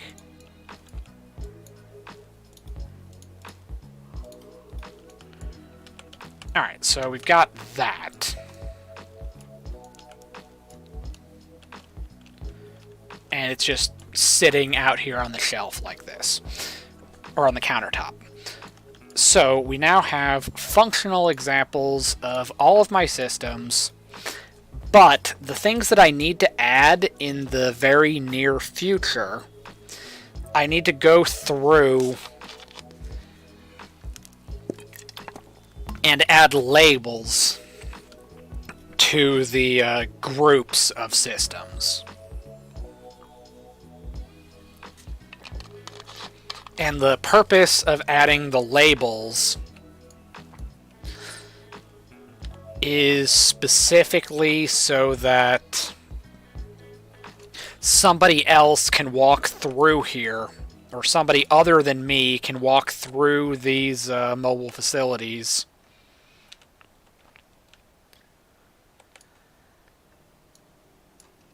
and they can identify what these systems are, so that if they turn them on, or they can know what it is before they turn it on, if that makes sense.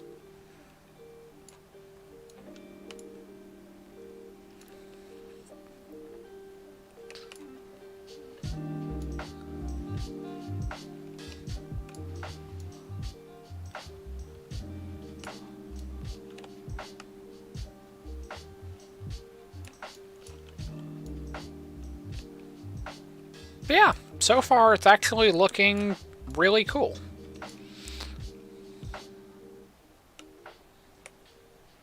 But since we're coming up on 4 hours of working on this, and I've got a couple more things that I want to add, but it's almost ready to actually go on the workshop. It's a major improvement over what I had before. And now, basically, every part of this thing works. Like, I could, if I really wanted to, I could leave it pretty much like this, and it can go on the workshop as a functioning example of all of my latest and greatest avionics systems. But there are a couple more things that I want to add.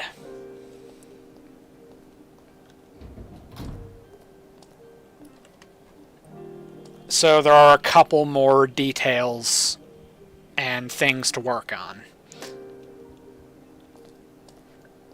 But for right now, all of the functioning systems that actually serve a purpose are all in here.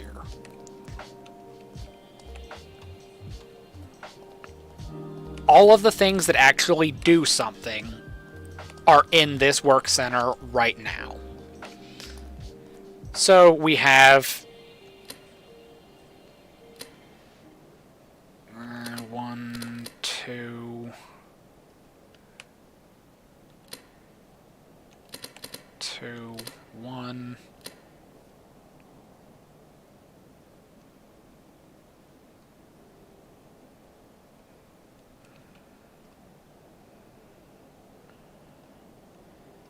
It is bearing 206, bearing 206, bearing 027, bearing 027. Okay.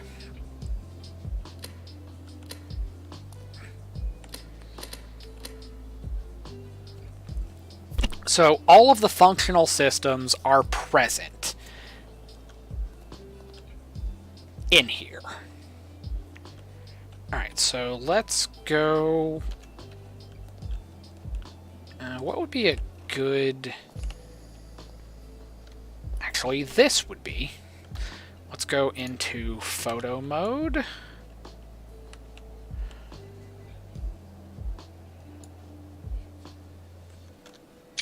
This will be my thumbnail. Alright. So, like I said, we're coming up on 4 hours of working on this live stream. So, I think I'm getting to a point where I'm going to call it. So, as a bit of a recap of what I have successfully managed to do in this stream, I finished installing and hooking up my old integrated navigation system. I have a secure one in ComSec and a regular one out here. They're both fully installed and fully operational. Sticking to what's currently in ComSec, I added a CCTV feed that uses an actual in-use example of my secure video transmitter and receiver linked between ComSec and the supervisor's office. I added labels to all of the standard doors, I added labels to these so that you know why it's beeping at you when it starts beeping. I added shelves and functional examples. Let's throw in another shelf, because why not?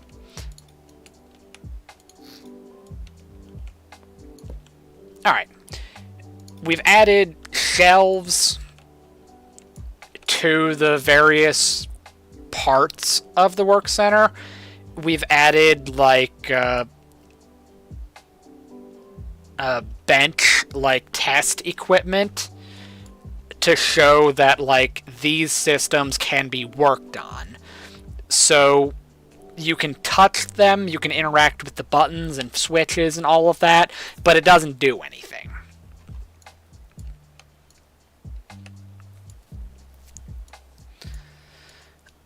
We've added that to all of the sections.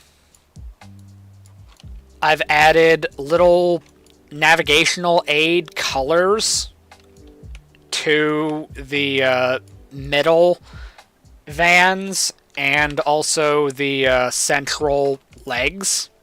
They also have them. Red gets you closer to the center and the front. Blue goes outward and back. But more than likely, since they're up here in the corners, I highly doubt anybody's going to notice it in the first place. I added a couple of decals. I added a first aid station.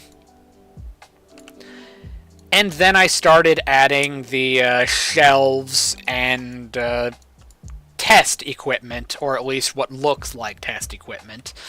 Moved around a couple of things, got a few more things set up. I did get distracted a couple of times talking about the various stuff that's in here and why, and like what any of this does or why I made any of these things. But it kind of comes with the territory when I'm streaming a game like this, where I just kind of like build random stuff and just kind of do whatever. Oh, actually, there's one more thing I want to throw in here. Let's load clock. Where is it?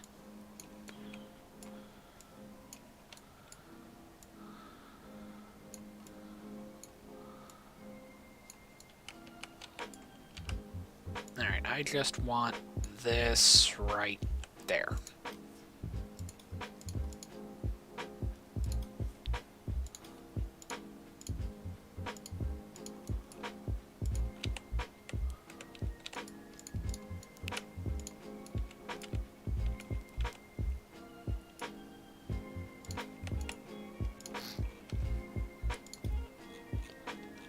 Alright, and what I want to do with this is, in every work center, there's always a timer or a clock, so that truthfully you know when somebody's late, but it's also when we're getting out of here, or just what time it is in general. And it just so happens that I have a system for this purpose.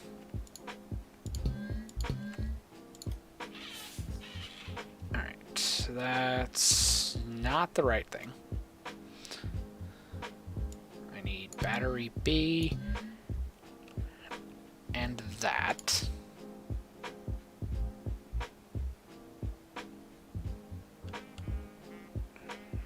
Alright, which one controls the lights? Where is the light switch?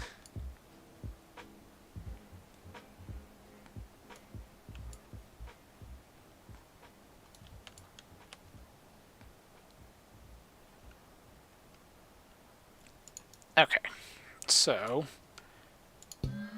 we have backlights,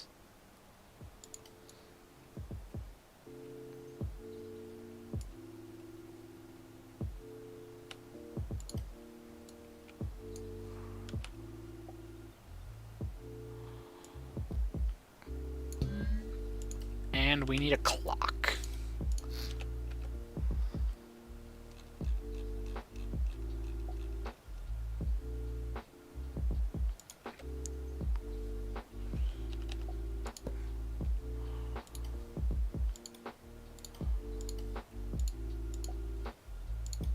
Okay. And the deal with these is it needs to be the same thing that toggles this, also toggles these.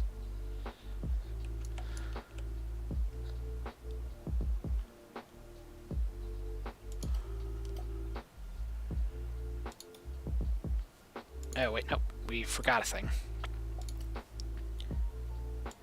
We have a clock.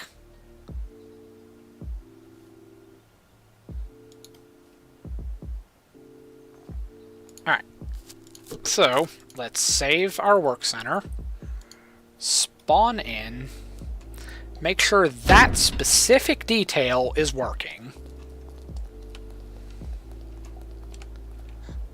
It was showing an error code, but nothing was like lighting up as it being a problem.